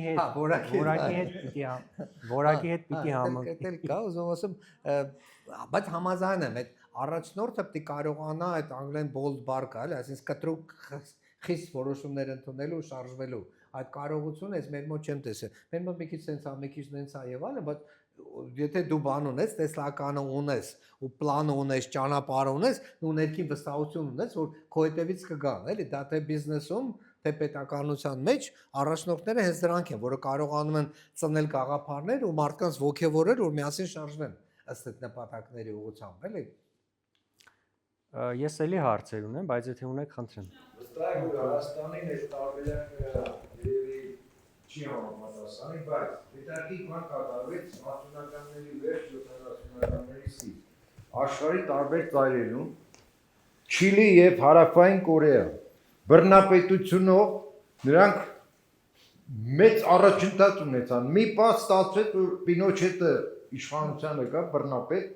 մեկ էլ պարզվեց Չիլին ամենաբարձր կենսամակարդակ ունի Հարավային։ Նույնը Կորեան 60-ականների վերջում Հարավային ավելի վատ էր վիճակը, քան Հյուսիսայինում։ Եվ այդ եկա բռնապետ, այդ բռնապետության շնորհիվ դա կարողացան մեծ առաջընթաց ունենալ։ Հայաստանին դա երևի չի այդ տարբերակը բռնապետության միջոցով զարգացում ապրել, քոշոր չի։ Սինգապուրն էլ է նույն օրինակը։ Ինքը իրան ընտրել են առաջ այդ խորհրդով, բայց հետո ինքը ասել են բռնապետական լիազորություններ պիտի տակ, եթե ուզում եք տանեմ, ծրագիրը իրականացնել։ Ընտրություններ շատ սիմվոլիկ եղել են, բայց ինքը հստակ իշխանություն ու ուզում եմ ասեմ, այդ բռնապետն էլ ընդհանրենք Ալենդեն չէ, Պինոչետը ինչ որ պահ եկավ, արդեն ոնց որ իրանք դուրս եկան, չէ՞։ Նույնը Հարավային Կորեայում, քանի հատ առաջի 5 թե 6 իշ բաները նախագահները կարծեմ բանդ գնացին հետո եւ այլն, բայց ինչ որ պայից հետո անցավ արդեն ժողովրդավարական համակարգի Սինգապուրում դրա կարիքը մինչև հիմա էլ չկա։ Հիմա Հայաստանում ամենակարևորը այդտեղ որակն է։ Այդ ընդհանրենք նույն Պինոչետը ինքը դաժան շատ, չգիտեմ, քանի 20-30 հազար մարդ սպանել է ինքը այդ տարբեր քաղաքական կուսակցություն, բայց ինքը Չիկագոյից հրավիրել է լավագույն տնտեսագետներին ամերիկյան ու իրանց հետ միասին տնտեսական թռիչքի պլան են մշակել ու այդ պլանը հստակ մեխանիզմով իրականացրել են։ Ինքը դաժան, ոնց որ Հիտլերն է 30-ական թվականներին Գերմանիա արդյունաբերությունը 0-ից վերականգնել է ու սարքել է դա որակյալ արդյունաբերություն, էլի։ Հիմա այդ մեկը մյուսին չի հակասում։ Դու կարաս բռնապետ լինես, բայց լավ կառավարիչ լինես։ Շիմոն Պերեսի գիրքը հիշատակեց։ Ինքը իր գիրքը չի նախաձեռնել գիրքը, հայերեն չգիտեմ անունը, Startup Nation-ը կոչվում, ու շատ հետաքրքիր գիրք է։ Շատ շնորհակալ եմ։ Շատ բովանդակալից եւ հետաքրքիր։ Ձեր հարցը, խնդրեմ։ Շնորհակալություն։ Խոսեցինք, որ առաջնորդների պակաս կա հենց մեր երկրում։ Մի քիչ բարձր ասեք ամեն։ Խոսեցինք, որ մեր երկրում առաջնորդների պակաս կա։ Ինչպես կարող ենք այս հարցին լուծում տալ, որ խելացի մարդիկ, գրագետ մարդիկ սկսեն առաջնորդական որակներ ունենալ, նախաձեռնողականություն դրսևորել ու Ճիշտ հարց է ու որտեղից են ծնվում այդ առաջնորդները, այդպես տրիվիալ ինչ որ պատասխան չկա, բայց նաև sense խնդիր կա, որ այս ընդհանրենք այսօրվա հայկական բիզնեսում բավականին հետաքրքիր հաջող առաջնորդներ ես տեսել եմ։ Հա, այդ մանանդ IT բնագավառում, տեխնոլոգիաների բնագավառում կարելի մանուններ տան բավականին հաջող են։ Ինչքանով իրանք կարող են պետական որակյալ ղեկավար լինել, դա առանձին հարց է, բայց համենայն դեպս այդ առաջնորդ չլինելու պատճառներից մեկը նաև մեր այդ տրադիցիոն կրթությունից է գալիս, երբ որ բանը այդ անգլերեն ասում են soft skill է, էլի դեռ դա ենթադրենք մեր մոտ գիտելիքներ են դպրոցում տալիս, բայց առաջնորդել, թիմերում աշխատել, որոշում ընդունել, ռիսկ վերցնել, այդ բազմաթիվ, դա առանձին ոնց որ կառավարման բանա կրթություն է, գիտելիք է, որը մեր մոտ շատ քիչ է տրվում, նույն համալսարաններում էլ դա չի տրվում, էլի, ու այդ մարդիկ, ինչ որ մարդիկ պրոստը բնատուր այդ կարողություններ ունեն, իրանց մեջ հայտնվում, հա, բայց շատերի մոտ էլ այդ չկա, էլի, բնական որ չի հանգամանքների բերումով հայտնվում է, ես օրինակ մի քանի հաջող բիզնեսմեններ գիտեմ, հայ, թե բան, օրինակ Դավիթ Երեմյանը, հա, իր Երեմյան պրոյեկտը իմ համար շատ հետաքրքիր սկզբից հետևում եմ իրանց, շատ հետաքրքիր է զարգացումները, նոր որակի սերվիսի սկսած ուտելիքի որակներով, այս մարդը ամեն ինչ իր ձևով է կազմակերպել ու մի քանի անգամ շփվել եմ, իմ համար հայտնություն է այս որակի մտածող բիզնեսմեն, որ Հայաստանում կա, ու տարբեր իրանման էլի մարդիկ կան, բայց պետական որաբանում, ոլորտում, պետականության ոլորտում, հա, թե իշխանության մեջ, թե նախարարների մեջ, թե, չգիտեմ, քաղաքական մյուս կուսակցությունների մեջ ու հետևում եմ, տարբեր ինտերվյուներ լսում եմ, բան, շատ քիչ մարդ եմ տեսնում, որը ինքը իր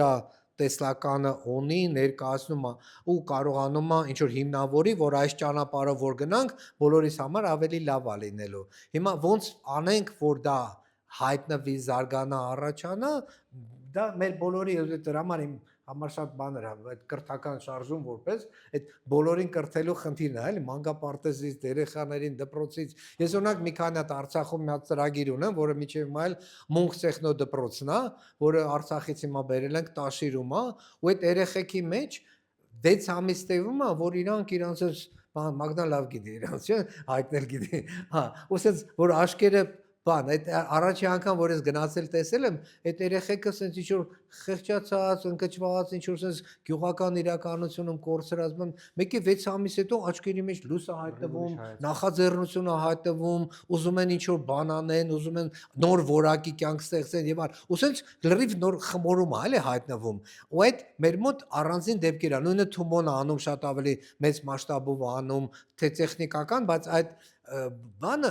մասսայական դա չկա ու ամենացավալին գիտեք որն է հայերը տրադիցիոն պատմականորեն մենք որ պետություն չենք ունեցել մենք շատ լավ բիզնեսի աշխարհը իրար կապող օրինակ երեք միտեղ կարդում էի ասում է երբ որ Վենետիկում իրանք դեսպաններ ունեին արևելքից դեսպաններ էին ու ամենալավ թարգմանիչները հայերն էին դրա համար հայերը ամենավստահելիներն էին հայերը թե սրանց էին հասկանում թե նրանց էին հասկանում թե լեզուները գիտեին ու կարողանում էին իրանց այդ բոլոր աշխարհի տարբեր իրար չկապվող մասը դες մենք այդ բաց լինելը, նախաձեռնող լինելը, նոր որակի գաղափարներ ծնելու մեջ ագին պատմական կարողություններ ենք ունեցել, բայց հիմա մեր պետություն կառուցելու մեջ այդ ամենը չի արտահայտվում։ Ու նաև ասում են գործարանները ցույց են ստացնում քաղաքական պաշտոններ։ Հա, ինձ թվում է ճանապարհներից մեկը դա է, ես ասում եմ հաջորդ նախագահան կամ վարչապետը պետք է լինի այդ հաջողված ստարտափ կամպանիաներից մեկի ղեկավարը, գուցե այդտեղից ինչ-որ բան սկսի փոխվել։ Դա համար իրանք այդ սխալվելու մշակույթը, սխալների վրա սովորելու, եթե չանես ձախողվում ես, չէ՞, դա անընդհատ ինչ-որ բան փոխվես, անընդհատ նորարարություն տանես։ Իսկ պետական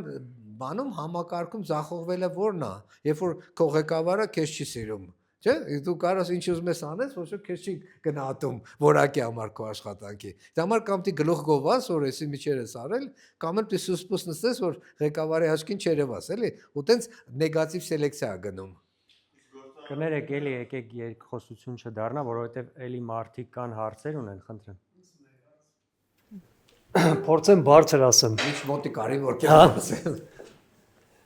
Պարոն Հակոբյան, տարբեր երկրներում եղել եք, կարաք ամփոփեք բոլոր այն երկրները, որոնք որ հասել են տնտեսական որևէ հաջողության, Ինչ ամփոփեմ չէ։ տարբեր երկրների ընդհանրական փորձը, որոնք որ հասել են տնտեսական հաջողությունների, որոնք են այն գործոնները, որոնք որ բոլոր երկրներում առկա են եղել, ու միգուցե դա է եղել պատճառը, որ իրանք հաջող են եղել, ու դա բերել փորձել հայկական իրականության մեջ դնել, որ տեսնենք, մենք հայերով, մենք վերջ-վերջո ինչ ենք անելու։ Եթե իրանք դա օգտագործել են, հաջողվել է, ինչու մենք նույն բաները չօգտագործենք, որոնք են ընդհանուր տնտեսական այդ հրաշքների գործելու ընդհանուր մեխանիզմները։ Շատ դժվար է, դրա համար մի հատ ինչ որ բան են անգլերեն ասում magic bullet, հա, մի հատ կախարդական բան չկա, պատրոն չկա, որ կրակում ես, այս հա լուծում։ Եթե նույն Սինգապուրում կամ Իսրայելում հենց սկզբից բախները բերել թե հանգամանքներով շատ որակյալ visionary տեսլականով առաջնորդներ են ունեցել, հա։ Կորեայում չի եղել դες բանը։ Կորեայում իրանց ինչ որ որոշակի տնտեսական էլիտա է եղել, որը ինչ որ հսկական է դայբացոներ այդ տնտեսական կոնգլոմերատներ են ստեղծել, ինչ որ իրանք փագել են քայլարքար կառուցել են։ Ֆինլանդիայում էլ չեն ունեցել։ Ֆինլանդիայում շատ բան է եղել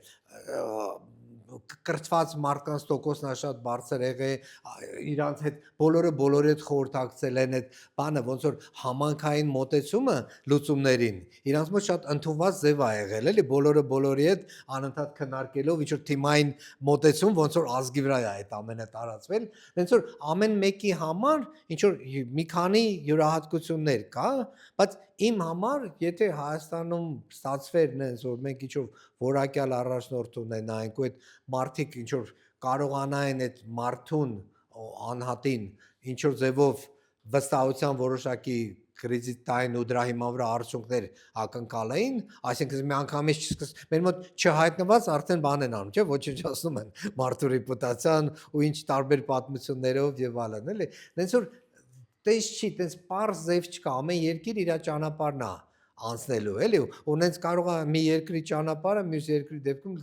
հաջող չլինի, չնայած առաջի դեպքում հաջող ա եղել, էլի։ Հիմա ու այդ ամենակարևորը դու ոնց որ ասում են չինացիներն են ասում, գետը անցնելուց ամեն անգամ քարեր են շոշափելով շարժում ես առաջ, հա, քայլ ես անում, տեսնում ես ճիշտ ես արել, թե ճիշտ ես արել, սխալ ես հասկանում ես, այդ ադապտիվ համակարգը, որ ամեն մի որոշումը Եթե սխալ ա եղել, ոչ մի մահացու մեղք դրա մեջ չկա։ Մի հատ հետ արի, մի հատ էլ մտածի, մի հատ էլ առաջ գնա, մի հատ էլ շարժվի։ Ու բոլորդ էլ ընդհանրենք վարչապետ ես կամ նախագահ ես, ասում ես կներեք, ես հարցում սխալ եմ արել, հիմա եկե սենց անենք։ Ոչ թե բոլորը հարցակում են, բա ոնց եղավ սխալ արեցիր, եկեք միասին լուծումներ։ Եթե ինչ-որ մեկը լուծում ունի, առաջարկենք այդ լուծումները ու փորձենք ճնշումով բերենք, որ բան էլի, դառնա պետական ազգային որոշումներ։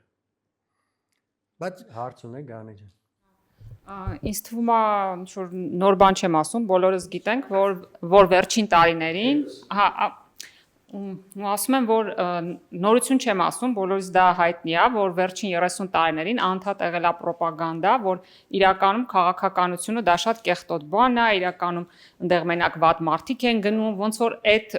ռոպագանդայի միջոցով փորձել են ձեր ասած այդ որակյալ այդ մարդկանց ովքեր որ կարային դառնային առաջնորդներ հետ պահել այդ ոլորտը մտնելուց քաղաքականության այդ որոշումների կայացման այդ դաշտը մտնելուց այդ մարդկանց հնարավորություն տալուց ինչ որ մի բան անելուց երևի թե խնդիրներից մեկը նաև դա է ես այդ շատ եմ էլի լսել կա այդ խնդիրը երևի չգիտեմ ինչքանով այդ երևի կա ու ամենան հավանաբար ինչքանով դա նպատակաուղղված է թե չէ բայց Բոլոր դեպքերում ինձ թվում է առանց քաղաքականության պետություն չի լինի։ Այսինքն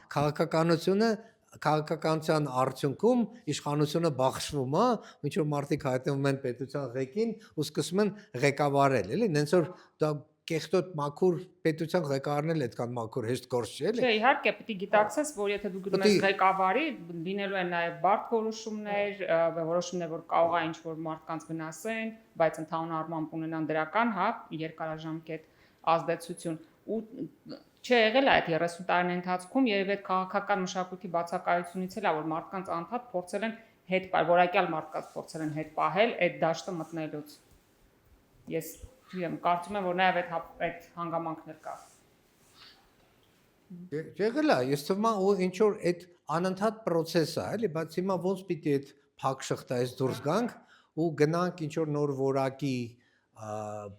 քաղաքական լուծումների այդ է խնդիրը ու նես չի որ ես ինչ որ բազմաթիվ դեպքեր գիտեմ ամեն մի դեպքը իր տրայեկտորիան իր ճանապարհը ունի ու ինչ որ դեպքերում հաջող ինչ որ դեպքերում անհաջող հա հիմա մեր մոդել այդ խնդիրն է որ մենք պետք է կարողանանք կոլեկտիվ փորձենք տարբեր ուրիշ ավելի ուրիշների դասերը հասկանանք այդ ասե մենք անդադ այդ սխալները անենք մեր դասերի վրա էլի մեր սխալների վրա լավ մեր ժամանակը ավարտին է մոտենում սենց մի հատ ամփոփիչ մի բան հարց տամ ու ավարտենք շատ են ասում սենց մի հատ թեզ կա որ հայերի մեջ քաղաքական դիվանագիտական որակները չկան ու եղել են կորել են կամ այս պահին դրության մասին է խոսքը այս պահին այդ քաղաքական որակներ քաղաքական մտածողություն դիվանագիտական մտածողությունը շատ թույլ է կամ չկա բայց կուզեի սենց մի հատ հարց տայի ճանաչում եք կամ գիտեք թե ներկա թե պատմական անցյալում հայեր ովքեր քաղաքական ներդրում են ունեցել Հայաստանից դուրս տարբեր երկրներում ասենք օրինակ չգիտեմ Ավստրալիայում ինչ որ գիտենք որ բավականին բարձր պաշտոնի հայեր կան Արգենտինայում Լիբանանում ինչ հետաքրքիր օրինակներ կարող եք բերել ու որպեսզի այդ թեզը մի քիչ երկրորդ պլան մղվի որովհետև շատ են ասում որ մենք մեկը քաղաքականապես չենք կարողանում հասունանալ ունենք հայ քաղաքական գործիչներ հասուն աշխարհի մակարդակով Բայց երկու անուն եկավ մտքից, բայց կարամ ավելի մտածեմ, Ամերիկայում կա իրանց ամենալավ դեսպաններից մեկն է համարվել պատմական չէ, վերջին հիմա 90 տարեկանը Ջերեքչյան կա, որը Իսրայելում, Սիրիայում մեկը չգիտեմ որտեղ դեսպան է եղել, ու մինչև հիմա իրան շատ արգում են, շատ տեղեր ու շատ բարձր կլասի դիվանագետ է, էլ ինքը համարվում։ Մեկ էլ երևի սովետից Միկոյանն է շատ հետաքրքիր դեպք եղել, որը Կարիբյան կրիզիսն է կանգնացրել, հա եւ այլն ու շատ մեծ ասում են հմուտ դիվանագիտական կարողություններ ունեցել։ Հիմա բայց գալով ու երևի էլի կան, ուղղակի պիտի մտածեմ, ինձ թվում է դուք լսել եք իմ այդ ոդքասթը, երբ որ ես հարցրեցին Սիրիայի արտաքին գործերի նախարարը այդ որ խոսում էի, այդ նոր դրա մասին սկզբում խոսում էինք, որ ասեց հայ ես, ուրեմն ասում է դու պարտա ճանաչես, քո խոսքի տերն ես, քո արած գործը միշտ որակ ունի, ասես թվարկես մի շարք բաներ, ասես լսեցի դու մտքումս ասում եմ, այս նույն հարայի մասին է խոսքը գնում, թե իմացած հայերը ուրիշ են։ Ինձ թվում է դա մեր մեջ կան այդ մետաքսե ճանապարհի հայ վաճառականները, որի խոսքը մինչև Ջակարտայից մինչև Ամստերդամ բոլորը ընդունել են, բոլորը աշխատել են իրանց հետ, իրանց մեջ այդ շղթայի մեջ հարյուրավոր մարդիկ են եղել, Կաբուլում են կետ ունեցել, Բուխարայում են ունեցել, չգիտեմ որտեղ են ունեցել, ու իրանք այդ ապրանքները միայն բանավոր խոսքի վրա իրար բոլորին վստահելով աշխարհի հետ առևտուր են արել։ Դες աշխարհի առաջի գլոբալիստները ոնց որ հայերն են այդ առումով եղել, էլի, ու բայց հիմա վերադառնալով ենթադրենք երեք բան կա այդ ամերիկյան համալսարան որ ասում են մեծ կոնֆերանս կա Ստեփան Ասուրյան կա ինքը Բերկլի համալսարանում ամբիոնի վարիչ է եղել շատ հետաքրքիր քաղաքագետ է խելոք շատ մարդ է ասում էր որ մենք վերջի 30 տարվա մեջ երբեք չենք փորձել փափուկ ուժ կիրառել մեր հարաբերություններում ու այդ փափուկ ուժը հասկանում եք չէ՞ փափուկ ուժը անգլեն soft power-ը փափուկ ուժ է կարծեմ ճիշտ եմ թարգմանում ու այդտեղ ի՞նչն է խնդիրը եթե նույն Ադրբեջանը ինքը չմիավորված երկրների 120 երկրի կազմակերպության 5 տարի նախագահ է եղել մենք ու բազմաթիվ ուրիշ բնակավարներում իրանք անընդհատ բոլորի հետ փորձել են իրենց մինչև հիմա էլ իրանք ես մի հատ հոդված մի քանի հատ հոդված եմ գրել 10 անգամ ավելի շատ ադրբեջանցի է գալի մեկնաբանում իրանք կարծիքներ իրանք շատ ակտիվ ամենտեղ փորձում են իրանք կարծիքները տարածեն խոսեն Բաքվում այս վերջերս բաներ, ոնց որ Անտալիայում էր, Անտալիա դիալոգ կար, հիմա էլ Բաքվի դիալոգներ են կազմակերպում։ Երևանում էլ Փարքասով վերջապես այս մայիսին մենք Երևանյան դիալոգներ ԱԳՆ-ն նաև այդ ապրի, որտեղ ես եմ իրենց խորհրդի անդամ, սկսել ենք ու ինչ որ որտեղ հրավիրում ենք տարբեր երկրներից մարդիկ, չգիտեմ, Ռումինիա կարող է լինի, Լեհաստան, Ֆրանսիա, Չինաստան, Հնդկաստան ու խոսում ենք տարբեր բաների մասին։ Ու այդ մեր դիվանագիտական կարողությունից ասեմ, մեր մեր դեսպանները շատ եմ շփվել ու հատուկենտ երևի որակյալ մարդիկ եմ իրաց մեջ տեսել։ Օրինակ Թուրքիա, Ադրբեջանը չի ասի, որ լավ որակ չշփվել եմ։ Թուրքիան շատ որակյալ դեսպաններ ունի շփվել եմ, էլի առիթներ ունեցել, կրթված, աշխարհը ճանաչող, հորիզոնով, իրանց նպատակների, քայլերի կարողանալ ճիշտ կառուցել, բան, մեր մոտ դա ոնց որ գիտեք, այդ մենք որ Ռուսաստանի ստվերում ապրել ենք, ոնց որ մեզ կոմֆորտ է տվել, որ այդ ամենը մեզ պետք չի, որ մենք sense tenants կարող ենք, էլի։ Հիմա մենք հայտնվել ենք, ոնց որ մեր վրայից այդ բոլոր պաշտպանական բաները հանել են, ու մենք պետք է իրական աշխարհի հետ մեր կշիռին, մեր չափին, մեր ուժերին համապատասխան շփվենք։ Որտեղ մեր ռազմական, դիվանագիտական, քաղաքական կարողությունները բոլորը պետք է օգտագործենք, էլի։ Ու այստեղ ինձ թվում է կան մեր մոտ ու մի քանիսին գիտեմ որ բավականին լավն են, անուններ չեմ ուզում տամ, մեր դեսպանները, էլի, մի քանիսին անձամբ ճանաչում եմ, ու բայց պիտի շատ ավելի շատանան դրա համար տրադիցիան նույն արտաքին գործերի նախարարությունում էլ է, դա ինչ-որ բյուրոկրատական process է, այսքան տարի ստեղ պիտի լինես, հետո այսքան տարի այնտեղ պիտի լինես եւ այլն, ու մեսեջները հստակ չեն տրվում, ասի ճիշտ մարդիկ պիտի նշանակվեն, հետո ճիշտ մարդկանց ճիշտ մեսեջներ պիտի տան, հետո պիտի կարողանանք հասկանանք մենք ենթադրենք Հնդկաստանի, Պարսկաստանի, Ռուսաստանի արանքում ինչ ենք ուզում անենք, կամ Թուրքիա-Ադրբեջանի արանքում մենք ոնց ենք Եվրոպայի հետ ինչ ենք հարաբերվում, էլի, այդ ամենը բազմաթիվ չափումների մեջ ինչ որ նոր ոչ տրադիցիոն լուծումներ է պետք գտնել ու դա ճկոն միտք է պահանջում։ Շատ լավ։ Եթե ինչ-որ ամփոփիչ բան ունեք ասելու կամ ինչ-որ մտքիս հատ բան ա մնացել, որ կուզեիք ասեք, խնդրեմ։ Առաջինը շատ շնորհակալ եմ իհարկե, որ sense ուշադրությամբ լսում եք, ես հասկանում եմ, սա իմ համար ինչ-որ իմ կյանքի ինչ-որ մի զգալի մասն է ու փորձի, բայց նաև իմ դիտողությունների, ընկալումների եւ այլն, ու Հայաստանի համար նույնիսկ չի որ այդ տարբեր երկրների դասերը, սխալները կամ լուծումները բոլորը անմիջական կիրառել են, Հայաստանում ամեն մի կոնկրետ հարցի համար ինձ թվում է շատ ակտիվ դիսկուրս է պետք, որը պիտի սկսի տարբեր ֆորումներում, տարբեր քննարկումներ, տարբեր լուծումներ, ու մենք բոլորս պիտի կարողանանք մի քիչ վերև բարձրանանք անմիջական այսօրվա ինչ որ վառվող թեմաներից իրար մեղադրելուց, առ կարողանանք մի քիչ ավելի բարձր թռիչքի բարձրությունից նպատակներ դնենք ու համատեղ ինչ որ չափով փորձենք ընդհանուր հանրագումարի գանք ու սկսենք ինչ որ լուծումներ գտնել, էլի, դա։ Հիմա որ լուծումները ոնց դելի կրթության բնագավառում իր լուծումները կան, առողջապահության, չգիտեմ, արտադրության կամ տեխնոլոգիաների իր լուծումները ունեն, նոր որակի տնտեսություն կառուցելու։ Օրինակ ես հիմա լուծում հետաքրքիր իդեա է, փորձում եմ դրա մասին խոսամ, Չինաստանի ու Ամերիկայի ես շատ մեծ բախման ընթացքում մենք կարանք շատ հետաքրքիր նիշա մեր համար գտնենք չինական ապրանքները Հայաստանով Ամերիկա արտահանելու, էլի, բայց դա պետք է ճիշտ կարողանալ կազմակերպել ու մտածել, ոնց որ Ռուսաստան էր, չէ՞, շատ ապրանքներ սանկցիաների պատճառով Հայաստանում ահագին մարդ դրա վրա հարստացավ։ Ու այդ կարգի աշխարհում անընդհատ խնդիրներ կա, ու անընդհատ հնարավորություններ կա, այդ հնարավորությունները պիտի կարողանանք ճիշտ օգտագործենք։ Ու ամեն ինչ պիտի սկսի իրար լսելու կարողությունից։ Հա։ Շատ շնորհակալ եմ։ Ձեզ էլ եմ շնորհակալ։